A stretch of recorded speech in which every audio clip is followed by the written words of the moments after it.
The world ended, not with a bang, but with a long, suffocating sigh. For millennia, the planet had been a crucible of life, teeming with a riot of forms both strange and magnificent.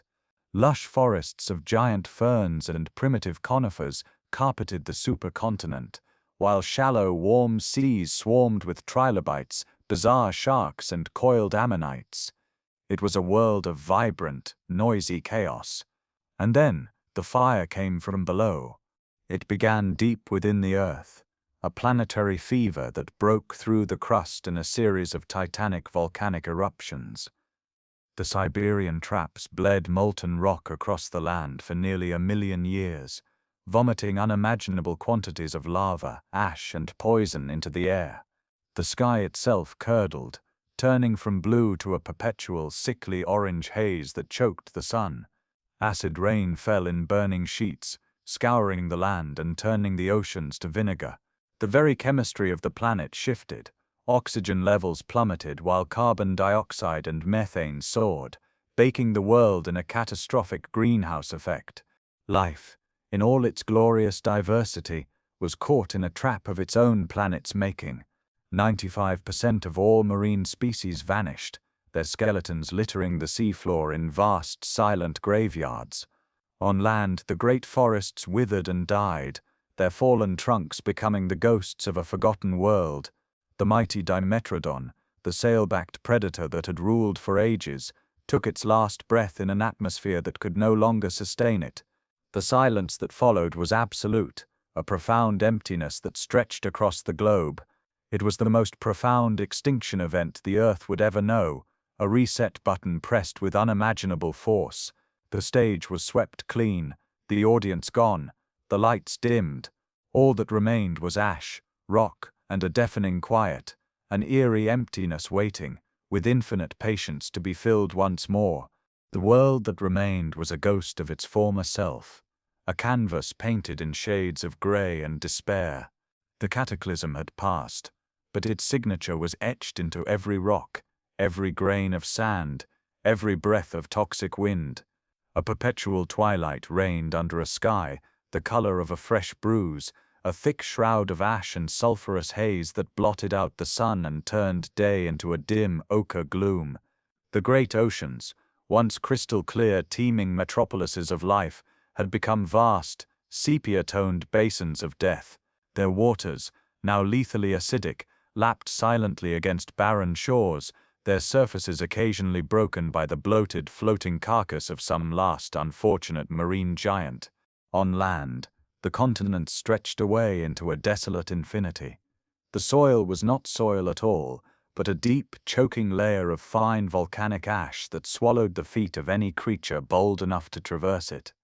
The skeletons of the great Permian forests stood as stark, blackened monuments to the world that was, their leafless branches clawing at the poisoned sky like the hands of the damned. No bird sang, no insect hummed. The only sound was the mournful, constant wind, whispering through the canyons and over the dunes of dust, carrying with it the bitter taste of extinction. Yet, in this world of ash, a tenacious, flickering pulse of life persisted. Among the few to witness the aftermath was the Lystrosaurus, a humble, dog-sized dicynodont whose stubborn biology became its salvation. With a barrel-shaped body and a pair of stumpy tusks, it was no titan of the old world, but a hardy survivor of the new. It moved in small, shambling groups across the wasteland, its snout constantly rooting through the abrasive grit for the tough, buried rhizomes of extinct ferns or the rare sulfur-tolerant fungus. Every breath was a labor, drawn from an atmosphere still thin on life-giving oxygen and thick with irritants. Their world was reduced to a simple, brutal calculus: find enough food to fuel the next search for food, and avoid choking on the very air they breathed. They were the inheritors of a dead empire, pioneers in a world of ash, their every struggling moment a testament to life's fragile, unyielding will. Time, in its patient and indifferent march, began to soften the harsh edges of the dead world. The unending grey was no longer absolute. A faint green blush, almost imperceptible at first, began to tinge the barren slopes and ash-choked valleys. It started with the humblest of pioneers, a resilient, creeping moss that clung to damp, shaded rock faces, followed by the first tentative ferns. These were not the towering tree ferns of the lost world, but low, leathery-leaved varieties, their fiddleheads unfurling with a stubborn defiance, drawing sustenance not from rich soil, but from the mineral-laden ash itself. They spread in isolated patches, verdant oases in a vast mineral desert, their presence a quiet revolution. With the plants came the first stirrings of other life. Tiny, armored mites, descendants of survivors who had weathered the cataclysm buried deep in the earth, emerged to graze on the new fungal mats and decaying plant matter. They were followed by the first insects, slow, primitive springtails that hopped erratically through the damp undergrowth of the fern patches. There were no flowers for them to pollinate, no complex ecosystems to support them. Their existence was a bare, elemental struggle, a reclaiming of the most basic trophic level. They were the vanguard, the foundation upon which everything else would have to be built, their minute lives a declaration that the world was not entirely forsaken. This return was not a triumphant surge but a fragile, painstaking crawl. A sudden shift in the toxic winds could wipe out a thriving fern grove. A prolonged drought could desiccate the mosses and send the mites and springtails back into dormancy. Evolution here was not a race, but a monumentally patient negotiation with a still hostile planet. Each new adaptation, a waxy cuticle to conserve water, a detoxifying enzyme to process poisonous plants, was a hard-won victory measured over generations. The Lystrosaurus, those stout-tusked survivors, now found their rooting rewarded with more than just tough tubers. They could occasionally strip the new fern fronds, their bodies slowly adapting to this changed menu. The world remained a place of silence, but it was no longer the silence of the grave. It was the quiet of a seed germinating in the dark, of a root probing deep into stone, of life holding its breath, gathering its strength for the long, slow return.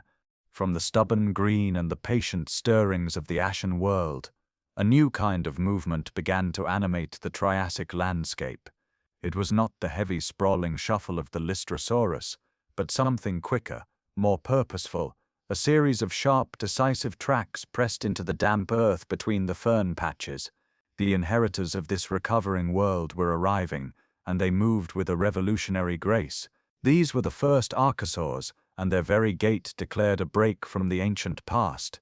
They were small, most no larger than a modern monitor lizard, but their build was a masterpiece of evolutionary innovation. Their legs did not splay out to the sides in the primitive manner of their ancestors. Instead, they descended directly beneath the body, pillar-like and efficient. This fully erect posture allowed for a more energetic and sustained run, a crucial advantage in a world where every calorie counted. The secret to this new agility lay in their ankles, a complex interlocking joint that provided a stronger, more flexible connection to the foot, a spring-loaded mechanism for propulsion that would become a hallmark of their lineage. Their long tails acted as dynamic counterbalances, whipping behind them as they darted through the primitive undergrowth. These pioneering archosaurs were opportunists in an empty kingdom. Their sharp, serrated teeth were not designed for grinding tough plants but for slicing flesh. They were the first small, agile hunters, patrolling the margins of the fern groves and the banks of sluggish, acidic streams. They stalked the large insects and the occasional careless small vertebrate, their keen forward-facing eyes missing nothing. Others among them were nature's first dedicated scavengers, their powerful noses leading them to the carcasses of larger animals that had finally succumbed to the harsh world, their robust jaws capable of cracking bone to reach the nutrient-rich marrow within. They were not yet the rulers of the earth, but they were its most ambitious new tenants, their swift, silent forms a promise of the dynasties to come. The archosaurs did not merely persist, they proliferated, seizing the vacant thrones of the recovering world with an explosive burst of evolutionary creativity. The small, swift hunters and scavengers of the early Triassic soon gave rise to a stunning array of forms, each carving its own niche in the slowly greening landscape. Among the rivers and floodplains, a new predator began to cast a longer shadow. Proterosuchus, one of the first great archosaurian forms, patrolled the water's edge, a crocodile-like hunter with a powerful sprawling body and a distinctly hooked snout filled with conical teeth. It was an ambush specialist, lying in wait among the reeds and silt, its eyes and nostrils positioned high on its skull, allowing it to remain nearly submerged while scanning the shores for unwary prey. Its appearance signaled a shift. The archosaurs were no longer just fringe players but becoming central actors in the Triassic drama. Further inland, other genera emerged, testing the limits of their new anatomical gifts. Euparkeria, small and lightly built, scampered on long hind limbs, foreshadowing the bipedal posture that would one day define its descendants. Its body was a crucible of potential, hinting at the speed and agility that would become archosaur trademarks. These creatures began to exploit resources that had gone untapped since the Great Dying. They dug for burrowing animals, climbed after insects in the newly arising cycads, and patrolled the open spaces between thickets where their erect gait gave them unmatched speed over the more sprawling reptiles that had preceded them. A gradual but undeniable shift permeated the ecosystems. The Lystrosaurus, once the unchallenged master of the bleak landscapes, now found itself watched by keen, hungry eyes from the undergrowth. The simple, fragile food chains of the immediate post-extinction world were weaving into more complex and competitive webs. The archosaurs, with their metabolic efficiency and versatile limbs, were pushing into every available role as medium-sized predators, persistent scavengers, and even in some early experiments, as consumers of tough plant matter.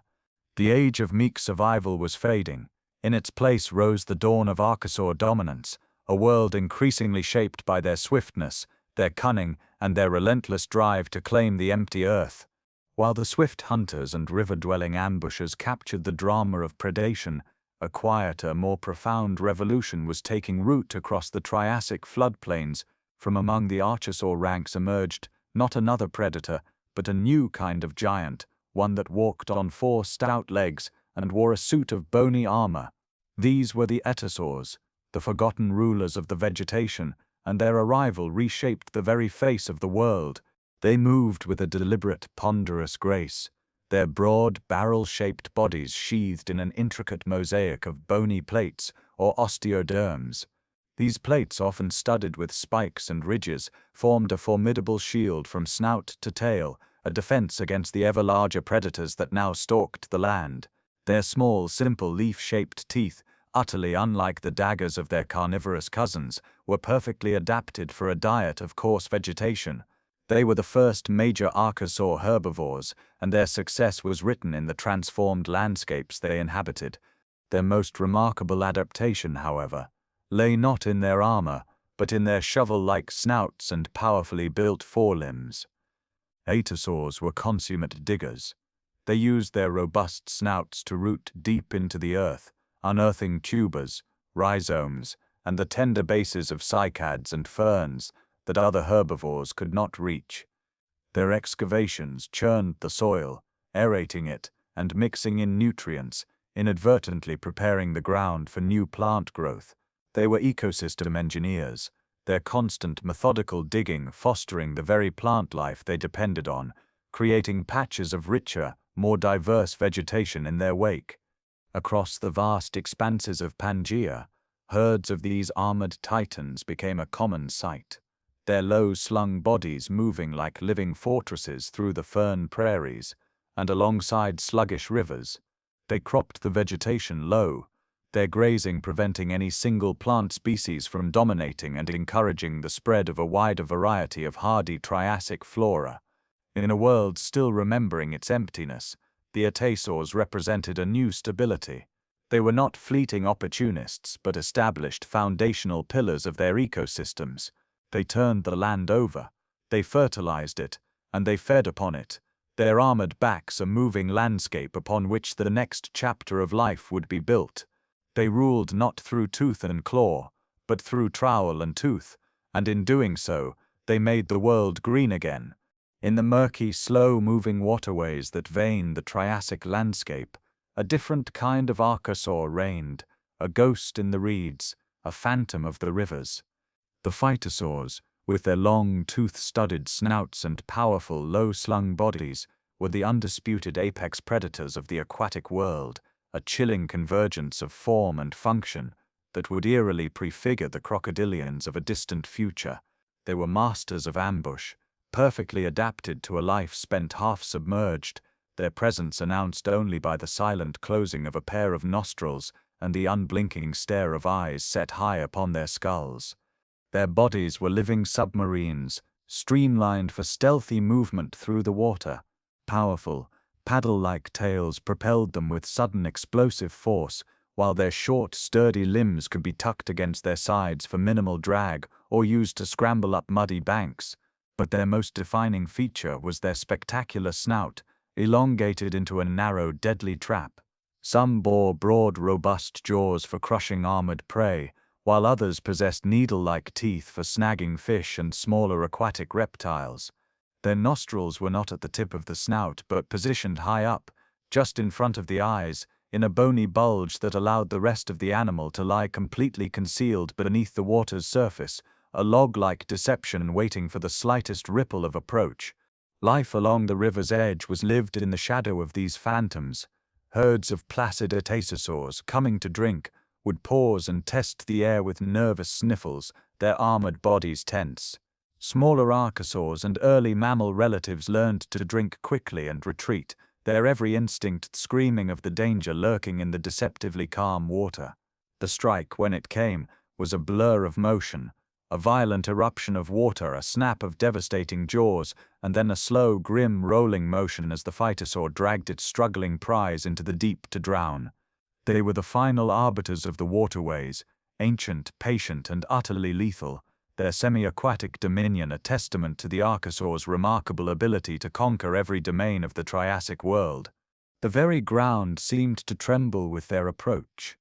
In the shadow of the cycad groves and across the sun-baked floodplains, a new and terrifying form of power had evolved, one that walked fully upright on pillar-like legs, and whose gaze swept the horizon with imperious hunger. These were the Rauisuchians, the first true giants of the land, and their reign was written in the panicked flight of every other creature. They were not merely predators, they were the architects of a new, more brutal world order, their colossal frames and bone-crushing jaws exerting an ecological pressure that reshaped the Triassic in their own fearsome image.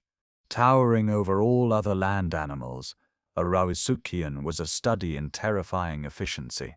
Its legs were positioned directly beneath its body, a vertical gait that granted it a speed and stability unknown to the older, sprawling reptiles. This was not the agile scamper of the smaller archosaurs, but the ground-shaking stride of a true behemoth.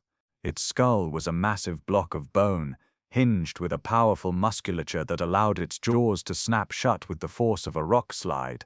Teeth like serrated daggers, some the length of a human hand, were designed not just for piercing but for shearing through muscle and splintering bone. Their sheer size was their most obvious weapon, but it was their relentless, intelligent pursuit that truly cemented their dominance. The world grew watchful under their shadow. The once confident Atosaurs now moved in tighter, more defensive herds, their armored flanks turned outward against a threat their bony plates were not entirely proof against. The smaller hunters of the undergrowth learned the art of invisibility, freezing at the first distant tremor, their survival dependent on not attracting the attention of these walking titans. The Rauisuchians patrolled their territories with a chilling purpose, their heads held high, missing nothing. They were the new apex, the final word in the food chain, and their presence cast a long and fearful silence across the land, a silence broken only by the thud of their footsteps and the occasional terrible sound of a kill.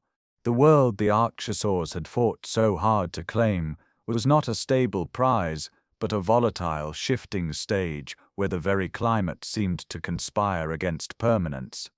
The Triassic was an era of extremes, a planetary pendulum swinging between deluge and desiccation, its rhythm dictating the fate of every living thing.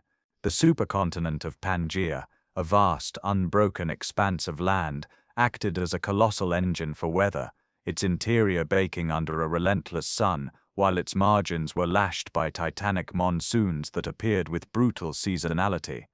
Life did not simply exist in this world, it was forged by it, hammered on the anvil of drought and quenched in the floods of sudden rain.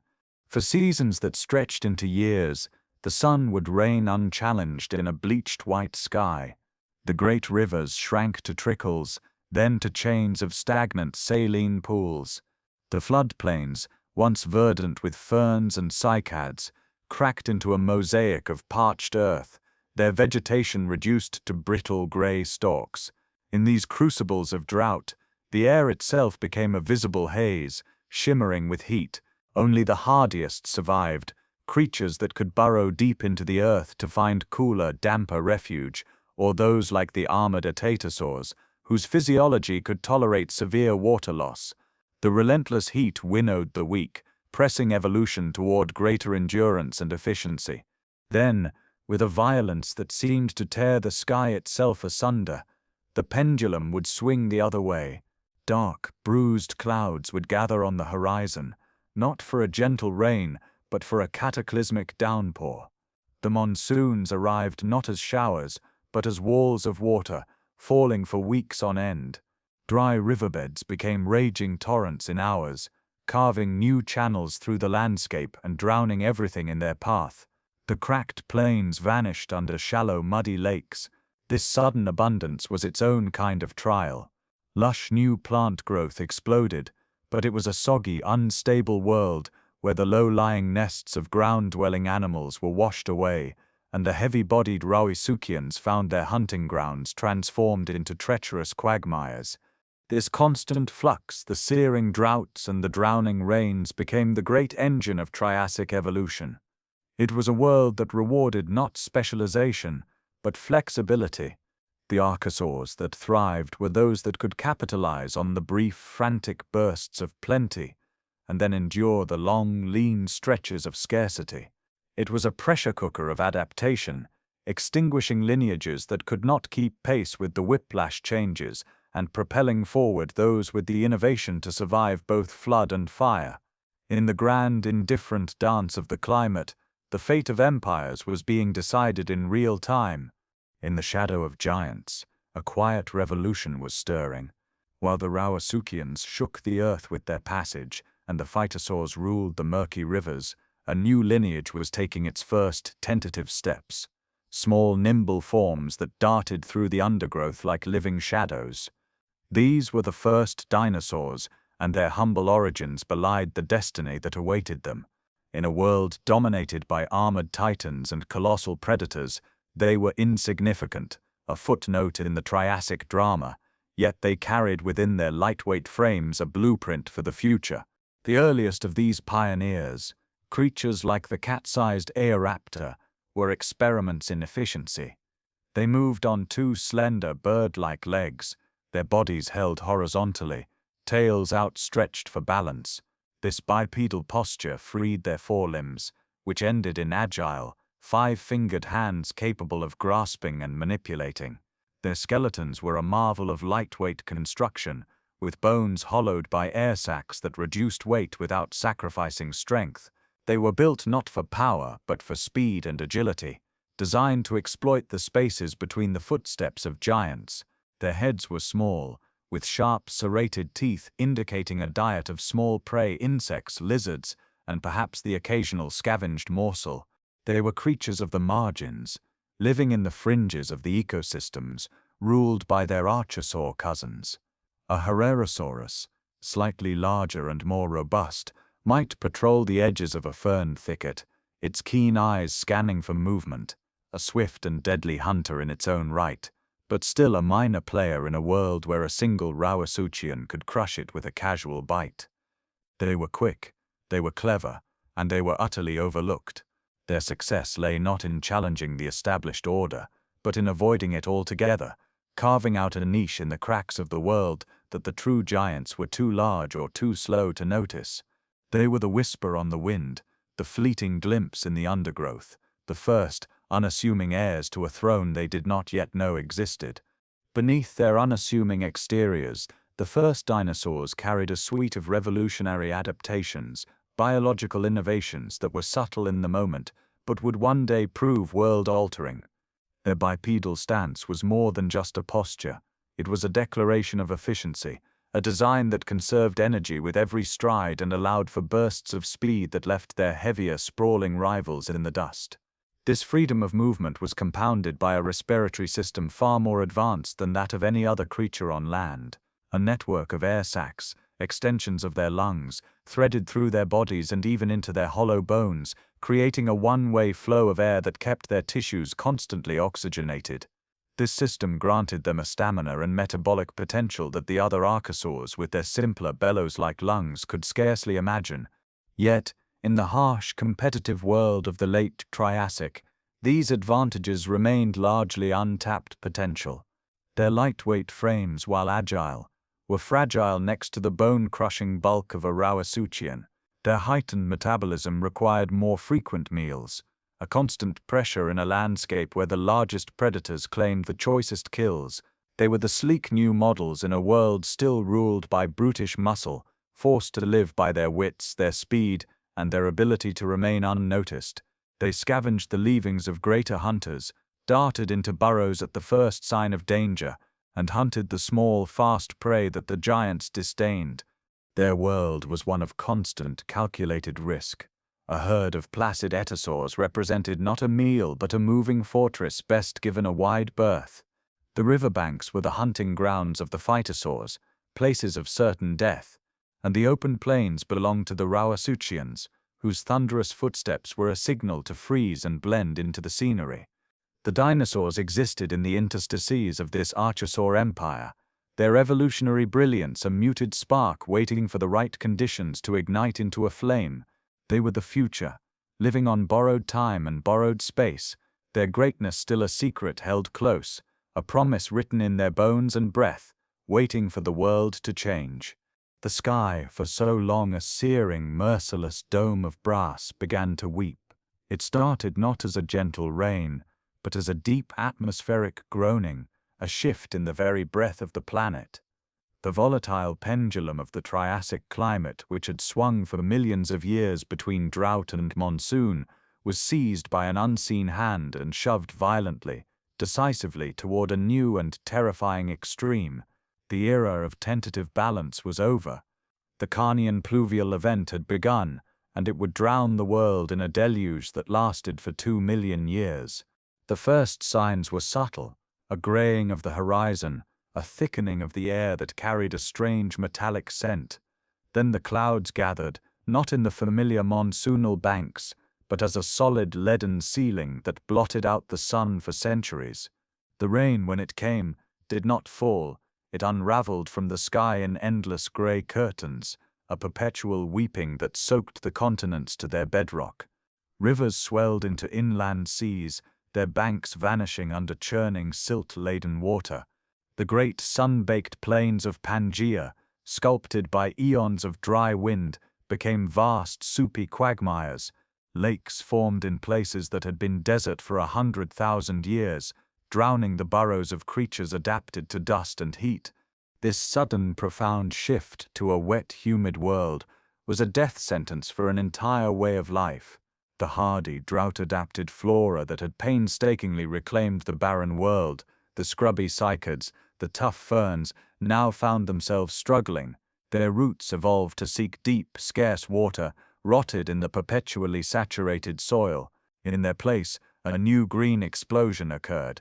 Lush, water-loving vegetation surged forth, creating dense, towering forests of conifers and tree ferns that thrived in the constant damp. The world turned a deep, overwhelming emerald, a humid, steaming greenhouse where the air itself felt thick enough to drink.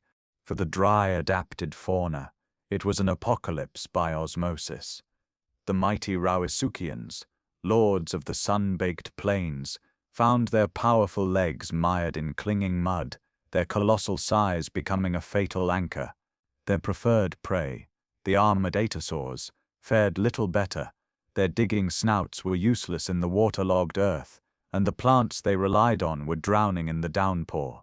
Countless species, perfected for a world of aridity and sharp seasonal change, simply vanished, their ecological roles erased by the endless rain. It was not a violent extinction of fire and impact, but a slow, inexorable suffocation, a world drowning in its own transformation, its old rulers dying silently in the mud, beneath a sky that would not stop crying. In the drowned, steaming world, the old order lay broken and mired. The giants of the sun-baked past were gone, their massive skeletons slowly sinking into the thickening mud, monuments to a vanished age. The endless rain had not just erased species, it had erased entire ecological niches, leaving a world of vacant thrones and unexploited abundance. And into this void, the small, nimble dinosaurs finally stepped. No longer confined to the shadows, they found themselves in a world perfectly tailored to their unique advantages, a global catastrophe that had by chance become their great opportunity. The new, waterlogged world was a labyrinth of dense, dripping vegetation and soft, yielding ground, a terrain that punished weight and celebrated agility. The Rauisuchians, with their crushing bulk, had been hopelessly ensnared by it, but the lightweight, bipedal dinosaurs moved through this emerald maze with an effortless grace. Their hollow bones kept them buoyant on unstable terrain, their long legs allowing them to high-step through tangled undergrowth and shallow pools that would have bogged down heavier animals. The very adaptations that had once forced them to the margins now made them masters of the new environment. With their primary competitors, the great terrestrial predators and specialized herbivores, washed away, a smorgasbord of new possibilities opened. The explosive growth of lush, soft vegetation provided an untapped food source for those who could reach it. Some small dinosaurs, perhaps driven by hunger to experiment, began to sample the tender new shoots and soft fruits, their simple digestive systems finding sustenance where the specialized gut of an atosaur would have failed. Others found the insect and small vertebrate life thriving in the humid forests to be easy pickings, their speed and precision hunting skills suddenly unrivaled. They began to radiate, their forms subtly shifting to capitalize on specific opportunities, a slightly longer neck for browsing higher foliage, a stronger grasping hand for rooting in rotten logs. This was not a sudden dramatic takeover, but a quiet, relentless infiltration. They did not conquer the world through overwhelming force, they simply filled it, seeping into every available crevice left by the crisis. The constant rain and year-round growth supported their higher metabolisms, fueling their expansion. The world, once a dangerous place of giants and defined territories, had become a blank, wet slate. And on that slate, the dinosaurs began to write their future, not as fringe dwellers, but as the new architects of life, their diversity blooming in the humid greenhouse air of a planet reborn once more. From the humid greenhouse crucible of the Carnian, the dinosaurian experiment burst forth in a spectacular radiation of form and function. No longer just a collection of similar nimble bipeds, they diverged into three distinct and mighty lineages, each carving a unique destiny from the flesh of the world. This was the rise of the true dinosaurs, the theropods, the sauropodomorphs, and the ornithischians, and their spread was as inevitable as the turning of the earth, carried on the winds across the singular supercontinent of Pangaea. The theropods embraced their carnivorous heritage with a terrifying refinement. Evolving from swift hunters like Herrerasaurus, they branched into a stunning array of predators. Some remained small and feathered, silent ghosts of the undergrowth that ran down lizards and early mammals with lethal precision. Others grew larger, their skeletons reinforcing to support more powerful muscles, their skulls evolving deeper jaws lined with serrated teeth that could slice through hide and sinew. They were the perfected killing machines, their bipedal stance and air sac systems granting them a stamina that no other predator could match. They became the new scourge of the land, their shadows falling across every forest and floodplain. In stark contrast, the sauropodomorphs turned their backs on meat and looked to the newly abundant forests. The first members of this lineage were still bipedal and modest in size, but they possessed small leaf-shaped teeth and a gut that could ferment tough plant matter. They began to experiment with size, discovering the advantages of bulk in a world with few large predators left to challenge them. their necks elongated, reaching for the tenderest leaves at the tops of the newly towering conifers and tree ferns. Their bodies grew massive, shifting to a four-legged stance to support their increasing weight.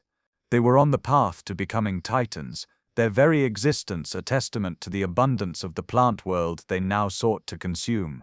The ornithischians, the bird-hipped dinosaurs, represented a third equally ingenious solution.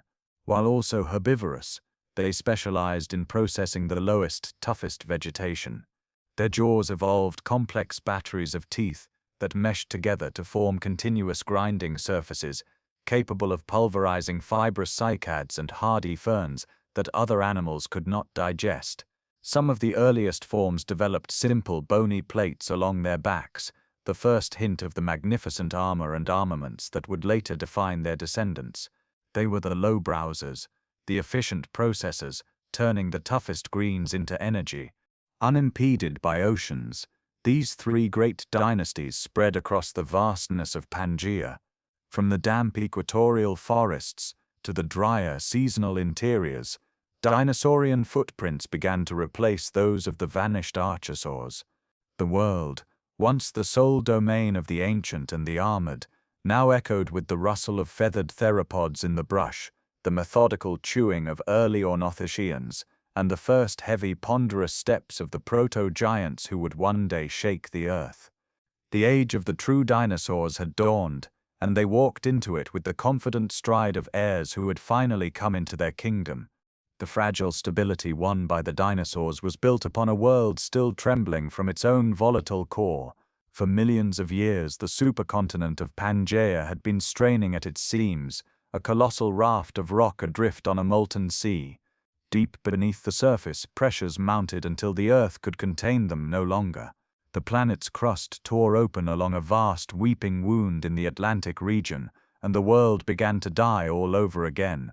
This was the end Triassic extinction event, a cataclysm of fire and poison that would test the mettle of every living thing and decide once and for all who would inherit the Earth. Volcanoes erupted not as isolated peaks, but in continent-scale paroxysms. Fissures miles long split the land, vomiting forth curtains of incandescent lava that flowed like rivers of hellfire, consuming everything in their path. The sky, once a nurturing canopy, became a toxic shroud. Ash and aerosols blotted out the sun for decades, casting the world into a perpetual frigid twilight. Acid rain fell in burning sheets, scouring the leaves from the newly evolved forests and turning the soil to barren slurry. But the true killer was the gas. Billions of tons of carbon dioxide and sulfur dioxide pumped into the atmosphere, triggering a catastrophic greenhouse effect. The brief chill of the volcanic winter gave way to a savage global fever. Temperatures soared, the oceans acidified, and the very chemistry of the air became unbreathable for many. In this world of fire and choking air, the great non-dinosaur archosaurs faced their final hour. The phytosaurs, those patient phantoms of the rivers, watched their waterways turn to acidic, anoxic soups, their prey dying off, their log-like ambush spots buried under layers of volcanic silt. The mighty Rauisuchians, those terrestrial titans, found their colossal size a fatal liability. Their slow metabolisms and high energy needs could not be met in a world where vegetation withered and prey grew scarce. They starved in plain sight, their immense skeletons collapsing onto ashen ground, their reign ended not by a rival's tooth, but by a poisoned sky. The armored Atosaurs, the forgotten rulers who had tilled the soil, dug their last burrows in earth that had turned to toxic cement, their specialized diets now a death sentence as their preferred plants vanished forever. One by one, the ancient dynasties of the Triassic fell, their forms too specialized, their metabolisms too sluggish, their worlds too specific to survive the planetary convulsion. The world became a slaughterhouse, and the air grew thick with the silence of endings. It was the second great dying in 50 million years, a brutal pruning of the tree of life that eradicated over half of all species. The stage, so recently filled with a riot of magnificent and terrible forms, was being swept clean once more. The old guard was gone, their bones buried under layers of ash and basalt, Their empire dissolved in fire and acid. All that remained was the choking silence and the desperate, tenacious pulse of those who could endure the unimaginable. The door to the future had been blasted open by catastrophe, and on the other side, waiting in the toxic gloom, stood the survivors. The silence that followed the cataclysm was profound, a hollow echo in a world scoured clean. The volcanic fires had burned themselves out.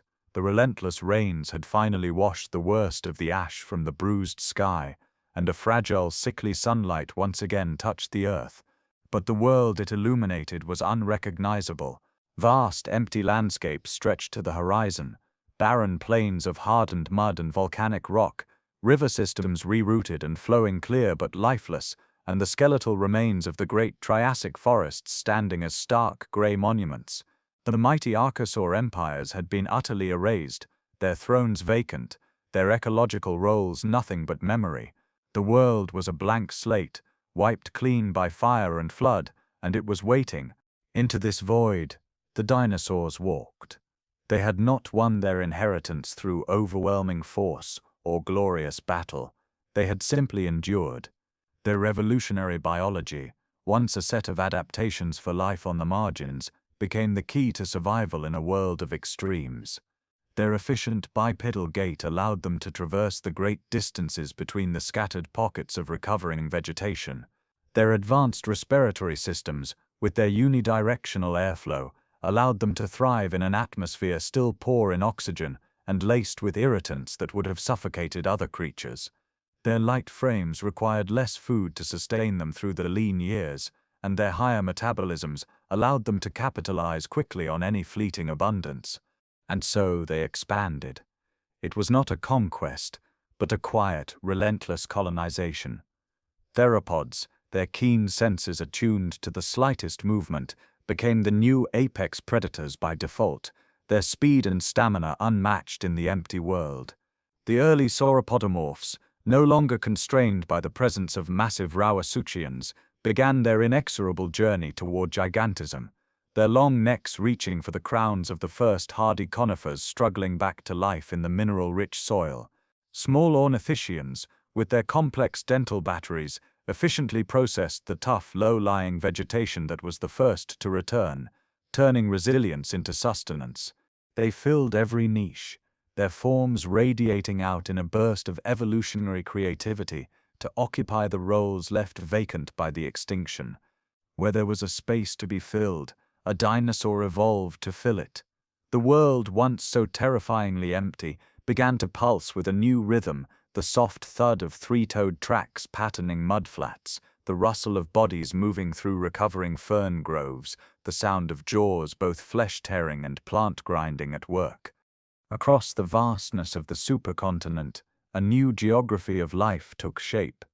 In the continental interiors, where the sun beat down with unwavering intensity, great deserts of red and ochre sand still stretched to the horizon, but they were no longer barren.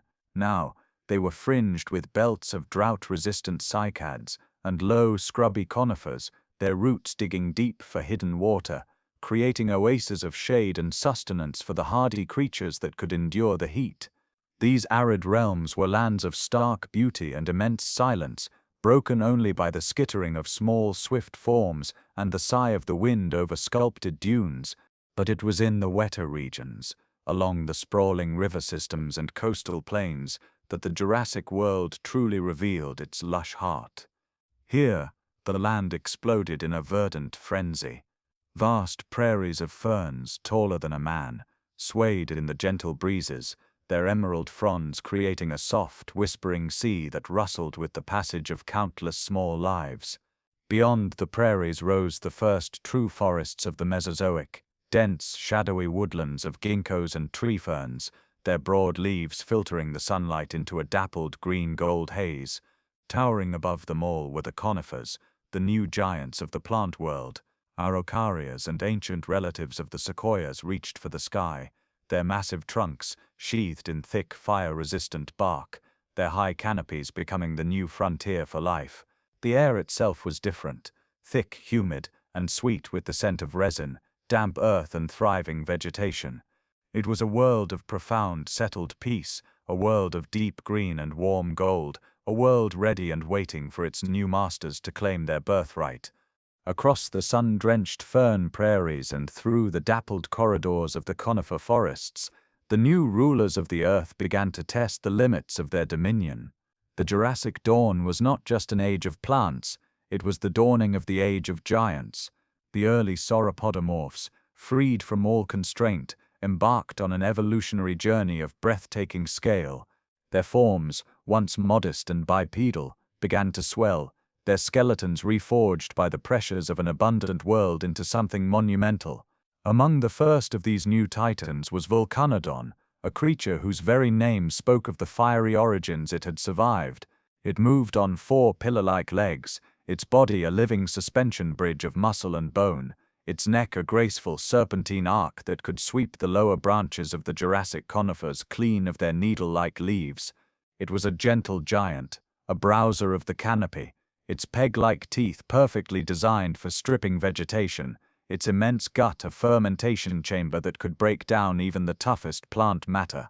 The earth trembled softly with their passage, a constant, deep vibration that was the new heartbeat of the world. But the peace of the green world was a relative term. For every giant that rose to feed upon the abundance, a predator evolved to hunt it. The theropods, no longer just swift hunters of the undergrowth, grew to match the new scale of their prey.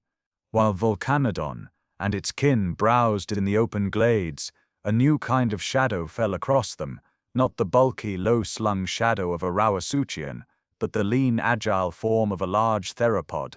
These early Jurassic hunters, ancestors of legends yet to come, were the perfected expression of the predatory form. They moved with a lethal grace, their bodies balanced on powerful hind limbs, their heads equipped with rows of serrated teeth, their eyes missing no detail of the herd's movement. They were the necessary counterweight to the sauropod's gigantism, the sharp edge that honed the herd's vigilance and culled the weak.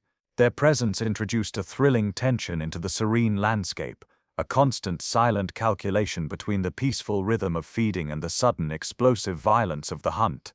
This dance between the first great herbivores and their dedicated predators set the stage for all that was to come. The Jurassic world was no longer a simple place of survival, it was becoming a complex tapestry of interdependence. The sauropods, in their relentless consumption, began to shape the very forests they fed upon, creating clearings and pathways that allowed sunlight to reach the forest floor and foster new growth. The predators in turn shaped the sauropods, driving them into tighter, more defensive herds and ensuring that only the strongest and most alert survived to pass on their genes. It was the beginning of an arms race of size and strategy, a biological drama that would play out over millions of years, filling the warm green world with a grandeur and a danger unlike any the Earth had ever seen. The Age of Giants had begun, and with it the most iconic chapter in the history of life on Earth. To stand in the presence of a sauropod was to witness a fundamental reordering of the possible. These were not merely large animals, they were walking mountains, living cathedrals of bone and muscle that redefined the very scale of terrestrial life. Their existence was a triumph of biological engineering, a series of breathtaking adaptations that allowed them to achieve a size that has never been surpassed on land. In the dappled sunlight of the Jurassic forests, giants like Baropasaurus moved with a ponderous, earth-shaking grace, their every breath a testament to an evolutionary arms race won not with tooth and claw, but with sheer magnificent bulk. The secret to their impossible scale was woven into the very fabric of their skeletons. Their bones, immense as they were not solid pillars of dead weight. Instead, they were marvels of lightweight construction, honeycombed with a complex system of air sacs, extensions of their highly efficient lungs. This pneumatic system did more than just lighten their colossal frames. It created a rigid, truss-like structure of incredible strength, allowing them to support weights that would have crushed any other animal. It was a skeleton built like a suspension bridge, a framework of struts and voids that turned a potential liability into the foundation for gigantism. Their most iconic feature, the immense neck, was a masterpiece of biomechanical leverage and physiological innovation. A sauropod's neck was not a single massive beam of muscle, but a carefully balanced cantilever of elongated vertebrae, each one pneumatized to reduce weight. Powerful ligaments ran along its length like suspension cables, allowing the animal to hold its head high with minimal muscular effort. This incredible reach transformed them into living harvesting machines, capable of stripping the nutrient-rich crowns of towering conifers and ginkgos that were beyond the reach of every other herbivore. Their heads, by contrast, were surprisingly small and light, housing simple peg-like or spoon-shaped teeth designed not for chewing, but for raking and clipping vast quantities of foliage. To fuel such immense bodies required a metabolism of staggering proportions. A sauropod was a walking fermentation vat, its cavernous gut constantly processing a torrent of plant matter. They were perpetual eating machines, their days a slow, deliberate migration from one feeding ground to the next, their jaws working in a near-constant rhythmic clipping that denuded entire groves. The world reshaped itself around their appetites. Forests were pruned into park-like clearings, and the very evolution of plants was driven by the need to grow faster or develop defenses against this relentless browsing. They were the lords of the earth, not through predation but through the peaceful, inexorable application of their immense hunger, their very existence a force of nature as powerful as any volcano or flood. The true power of the sauropods lay not in their solitary majesty, but in their collective presence. They moved across the Jurassic world, not as isolated behemoths, but as great living cities on the march. Herds of these giants, their hides a mosaic of earthy tones and dappled sunlight, flowed like a slow, deliberate river through the fern prairies and conifer woodlands. Their social structure was a complex tapestry of communication and coordination, a necessity for creatures of such immense vulnerability in youth and such formidable strength in adulthood. The air was filled with the low, resonant frequencies of their calls, sounds too deep for many other creatures to hear, a constant rumbling dialogue that maintained the herd's cohesion across miles of open ground. Youngsters stayed close to the protective pillars of their mothers' legs, while massive bulls, their necks adorned with thicker skin and scars from ancient contests, patrolled the peripheries, their watchful eyes scanning the horizons for the telltale movement of predators. This herding instinct reached its most profound expression in their nesting grounds. Far from the daily browsing routes, in secluded sun-drenched valleys, generations of sauropods returned to the same sacred sites. Here, the earth was perpetually churned by the activity of countless giants. Females would use their immense weight to carefully excavate shallow pits, laying clutches of leathery eggs the size of bowling balls in precise concentric circles. The grounds became vast nurseries, a chaotic and vulnerable metropolis of potential life.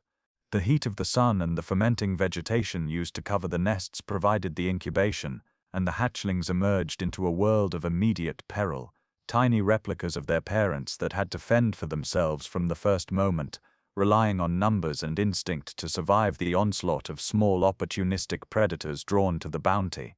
The impact of the sauropods upon the world was as profound as it was constant. They were not merely inhabitants of the Jurassic flora, they were its chief architects and relentless pruners. Their migratory routes became permanent features of the landscape, wide highways of packed earth cleared of all but the hardiest vegetation. Their feeding strategies created a mosaic of habitats. The high canopies of the forests were kept open and airy, allowing sunlight to penetrate and foster a diverse understory of ferns, cycads, and early shrubs.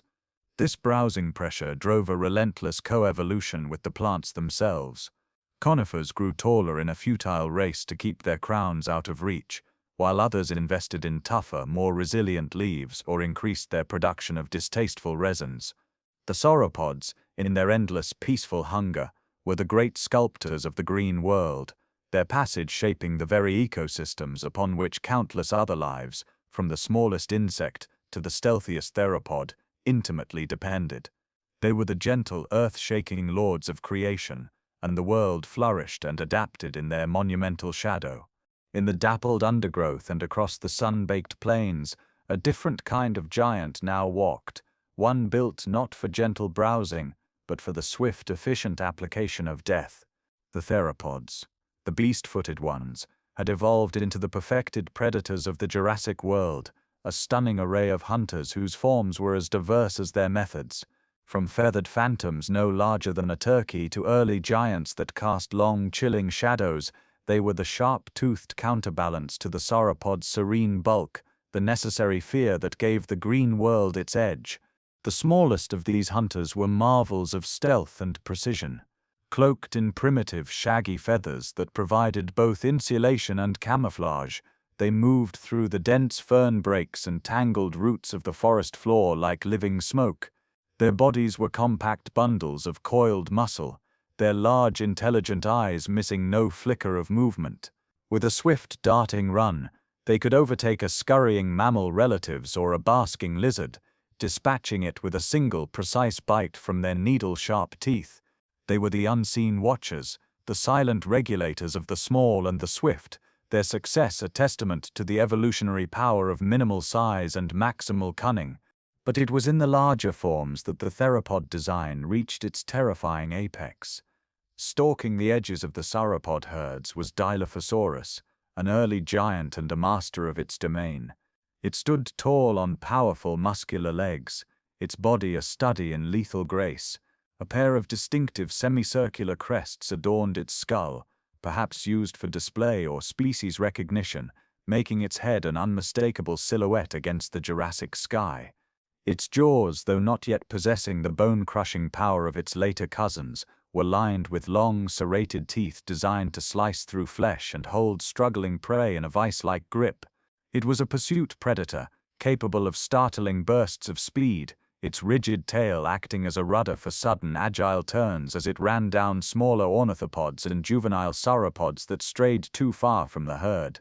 The anatomy of these hunters was a symphony of predatory adaptation. Their hollow bones allowed for a lighter, faster frame without sacrificing strength. Their bipedal stance freed their arms, which in many species evolved into grasping hands armed with sharp, hooked claws for pinning and slashing.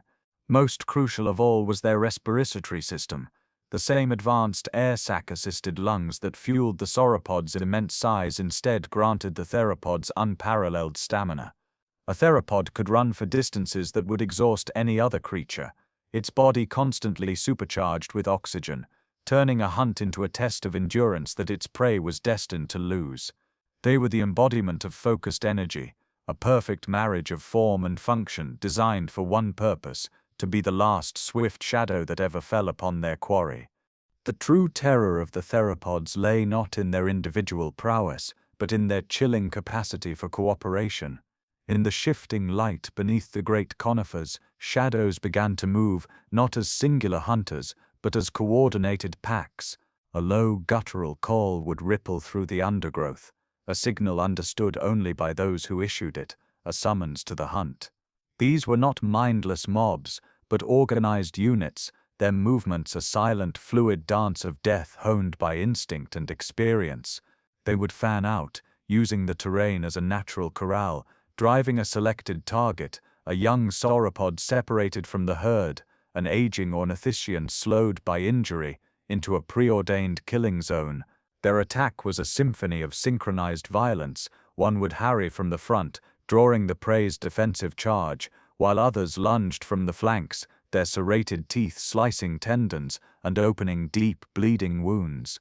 The prey's world would shrink to a whirl of feathered bodies and slashing claws, its bellows of panic drowned out by the hisses and snaps of its assailants. This pack strategy turned even the largest herbivores from formidable adversaries into manageable feasts, a terrifying evolution that multiplied the threat of these predators exponentially. Yet, the theropods were not solely prideful hunters, they were also pragmatic opportunists, the master scavengers of their age. Their keen senses, particularly their highly developed sense of smell, could detect the faintest scent of carrion on the wind from miles away. A single soaring pterosaur, circling a distant point, could draw them like a beacon. They were not above letting another predator make the kill, only to arrive en masse and drive the exhausted hunter from its prize through sheer intimidating numbers. They would descend upon a carcass with a frantic, competitive energy, their powerful necks and hooked claws allowing them to tear open the toughest hide and crack into the nutrient-rich bone marrow within. This willingness to scavenge ensured that no energy went to waste in the Jurassic world, and it allowed theropod populations to thrive even during lean times between successful hunts. This relentless pressure from above forged an evolutionary arms race of breathtaking scale and ingenuity. The peaceable giants of the Jurassic did not accept their fate passively. Sauropods responded with sheer overwhelming size, a defensive gigantism that placed their vital organs far above the reach of all but the most determined leap. Their immense whip-like tails became colossal weapons, capable of smashing a theropod's ribs with a single thunderous crack. The ornithischians, lacking such size, developed elaborate armaments. Bony plates, sharp spikes and clubbed tails evolved not as ornamentation, but as dire necessities. Herding behavior became more sophisticated, with sentries posted and defensive formations adopted at the first sign of a predator's silhouette. The vegetation itself became a participant, as plants developed thicker bark, sharper thorns, and toxic compounds in a desperate bid to deter the herbivores whose populations were kept in check by the constant fear of the hunt. Every innovation in defense was met with a new refinement in attack, a faster sprint, a stronger bite, a cleverer strategy. This perpetual dance, this beautiful and brutal negotiation between hunter and hunted, was the engine that drove the Jurassic world to ever greater heights of complexity and awe, a tense, vibrant balance where life was sharpened on the whetstone of death. Among the low-growing ferns and cycads, a new kind of fortress moved, a living bastion of bone and muscle that seemed less an animal and more a walking landscape. These were the stegosaurs, the armored brigade of the Jurassic, and their very presence declared a defiant answer to the age of predators. With their backs sheathed in two staggered rows of towering diamond-shaped plates, and their tails tipped with a quartet of savage spikes, they were nature's most spectacular experiment in passive defense, a slow, deliberate statement that in a world of teeth and speed, there was still power in impenetrable patience. The most magnificent of their features, the great plates that ran from the base of the skull to the mid-tail, were not solid shields but thin, blood-vessel-rich bones. In life they were likely covered in keratin, flushed with color that could be used for display or to regulate body temperature by absorbing or reflecting the Jurassic sun. But to a watching predator, they presented a formidable and confusing profile, making the animal appear larger and more difficult to assess for a vulnerable strike zone. The true weapons, however, were not on the back but at the tail. The thagomizer, a fearsome arrangement of 4 long, sharp spikes, was a biological mace of devastating potential. Muscled and flexible, the tail could be swung with incredible force and surprising accuracy, a scything arc of bone capable of impaling flesh, shattering bone, and delivering a message of dire consequence to any theropod foolhardy enough to challenge it. Their defensive behaviors were a masterclass in economy of movement. A stegosaur did not flee. It stood its ground, a low-slung, 4-legged bulwark. At the first sign of a threat, a rustle in the ferns, the distinctive silhouette of a large theropod, it would cease its methodical browsing and pivot, positioning its body to present its armored side to the danger.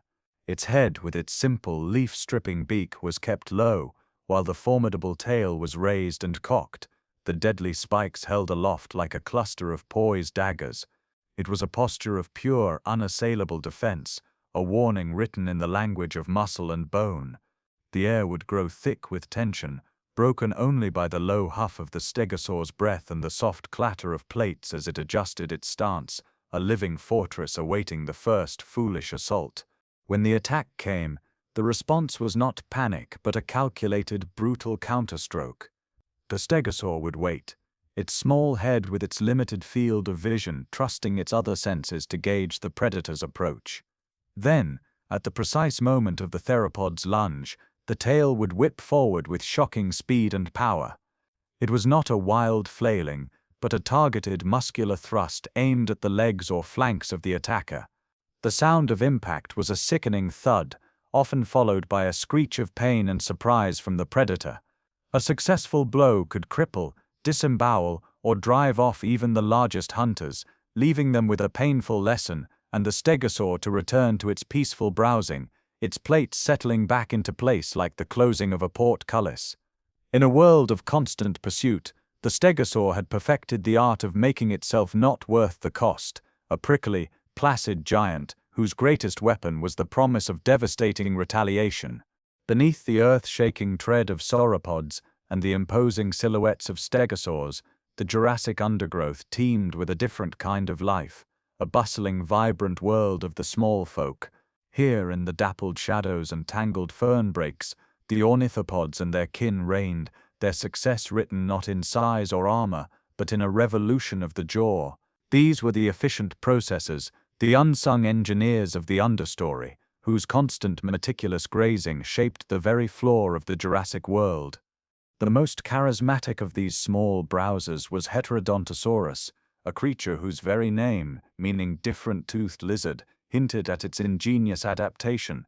Its skull was a marvel of specialized dentistry, a single jawline hosting 3 distinct types of teeth, sharp, canine-like tusks at the front for defense and rooting, followed by a battery of grinding cheek teeth that worked in precise opposition.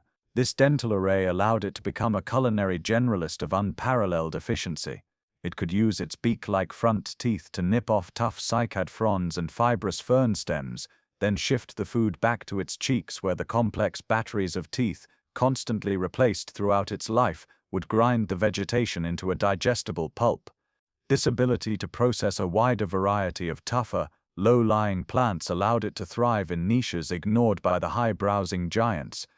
This chewing adaptation was the key to their ecological dominance.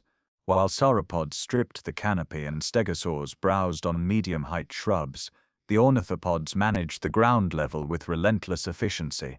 They moved in small groups or large, loose flocks, their constant cropping and grinding creating and maintaining the open, park-like spaces between the trees. Their droppings, rich in broken-down plant matter, fertilized the soil and encouraged the growth of new tender shoots, effectively farming their own food supply. They were the lawnmowers of the Jurassic, their endless methodical consumption preventing any single hardy plant from dominating and fostering a diverse and resilient undergrowth ecosystem. This bustling world beneath the giants was a delicate and vital web. The paths they trod became highways for smaller creatures.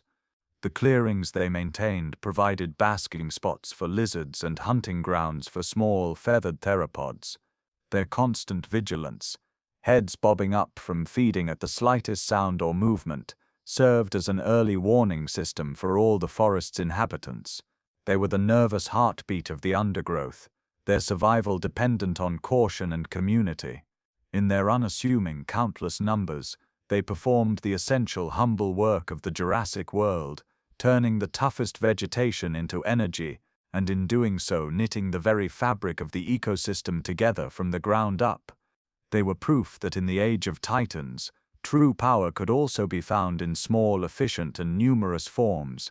A shadow, swift and silent, swept across the sun-drenched fern prairies, a shape that belonged neither to the land nor the familiar forms that walked upon it. It was a shape that defied the very pull of the earth, a herald of a new dominion conquered. This was the realm of the pterosaurs, the first vertebrates to truly master the sky, and their arrival painted the Jurassic air with the wonder of powered flight. While dinosaurs stamped their authority on the land below, these leathery-winged marvels claimed the boundless blue, their evolution a breathtaking detour from the Archosaurian path that yielded one of life's most spectacular innovations. The secret to their aerial supremacy was a wing unlike anything that had come before, a masterpiece of biological engineering. It was not a feathered limb but a membrane of skin, astonishingly thin yet incredibly tough, that stretched from the dramatically elongated fourth finger of each hand all the way down to the ankle. This single continuous airfoil was supported internally by a network of strengthening fibers, creating a structure that was both lightweight and resilient. The rest of the body was a study in minimalist design for flight. Their bones were hollow and pneumatized, filled with air sacs that connected to their highly efficient lungs, making them as light as birds despite some species' formidable size. Their brains showed advanced development in the regions associated with balance and coordination, essential for the complex calculus of wind and wing. They were not merely gliders, they were flyers, capable of powerful flapping flight, their breastbones anchoring massive flight muscles that propelled them on journeys across the inland seas and along the Jurassic coastlines. This revolutionary design gave rise to a stunning variety of forms, from the earliest, sparrow-sized anurognathids that flitted through the conifer forests like nocturnal bats, snapping up insects with their wide, bristle-fringed mouths, to the larger, more robust rhamphorhynchoids that patrolled the shorelines. These coastal sentinels, with their long tails tipped by a distinctive diamond-shaped rudder, soared on the thermals rising from the warm water, their sharp, forward-pointing teeth perfect for plucking fish from the surface. They were a constant presence along the Jurassic coasts, their silhouettes etched against the setting sun, living proof that the archosaurs had not only conquered the land, but had also unlocked the secrets of the wind, filling the skies above the age of giants with a new and breathtaking kind of life. The mastery of the air was not merely a feat of anatomy, it was a complete and sophisticated way of life, a set of behaviors and strategies that allowed the pterosaurs to weave themselves into the very fabric of the Jurassic food web. For the fish-hunting rhamphorhynchoids, the hunt was a ballet of precision and timing. They would soar on steady wings, their keen eyes scanning the sun-dappled surface of the inland seas for the telltale silver flash of a fish school. A slight adjustment of the wingtips, a tilt of the rudder-like tail, and they would enter a controlled dive, pulling up at the last moment to skim the surface, their long, narrow jaws snapping shut with a quick shore motion. They flew with their lower jaws partially submerged, using them like a net, a technique that turned the act of feeding into a seamless extension of their flight. After a successful catch, they would often retreat to a rocky promontory or a dead tree limb overlooking the water, digesting their meal while keeping a watchful eye for rivals or larger threats, their social squabbles and displays adding a raucous soundtrack to the coastal breeze. Their connection to the land, however, was defined by their nesting habits. Unlike the dinosaurs, who laid their eggs in carefully excavated nests on the ground, many pterosaurs sought refuge in the vertical world. They became cliff dwellers, choosing inaccessible ledges on sea-facing bluffs to raise their young. Here, safe from the reach of most terrestrial predators, they would lay their small, leathery eggs in shallow scrapes, relying on the sun's warmth and the heat reflected from the rock face for incubation. The hatchlings or flaplings emerged precocial and hungry, their wings already developed enough for them to undertake their first perilous flights within days, a necessary rush to avoid becoming easy pickings for opportunistic gulls or other pterosaurs. This choice of nursery underscored their identity as creatures fundamentally of the air, their life cycle beginning and ending amidst the clouds and the cry of the wind. Their place in the Jurassic world was one of elegant interconnection. They were not apex predators in the manner of the great theropods, but they were vital middlemen in the ecological economy. By harvesting the abundant fish from the seas, they effectively transported nutrients from the marine environment to the land, their guano enriching the coastal cliffs and fostering unique plant communities. They themselves were prey. A young or injured pterosaur caught on the ground was a welcome prize for a hungry theropod or a large crocodilian. Their constant presence in the skies made them unwitting sentinels. A sudden, scattered flight from a coastline could signal the approach of a large marine reptile or a storm rolling in from the open ocean. It was a profound wonder that flight, this most liberating of adaptations, had evolved not once, but in parallel to the dinosaurian dominance on land. While one branch of the archosaur family tree grew massive and grounded, forging empires with tooth and tail, another had chosen the path of lightness and air, painting the heavens with the silent soaring poetry of wings. They were the masters of the sky, a breathtaking counterpoint to the thunder below, a reminder that the Jurassic world was not just a kingdom of giants, but a symphony of life played across every domain. Beneath the sun-dazzled surface of the Jurassic seas, a world of breathtaking grace and silent power unfolded, a realm ruled not by fish, but by reptiles who had irrevocably returned to the water. While dinosaurs stamped their authority on the land and pterosaurs claimed the skies, the oceans belonged to their distant cousins, the ichthyosaurs. These were not clumsy holdovers from a bygone age, but the pinnacle of aquatic adaptation, creatures so perfectly molded to the open ocean that their dolphin-like forms seemed to defy their own evolutionary history. They were the essence of marine mastery, living torpedoes slicing through the deep with an efficiency that would not be seen again for millions of years.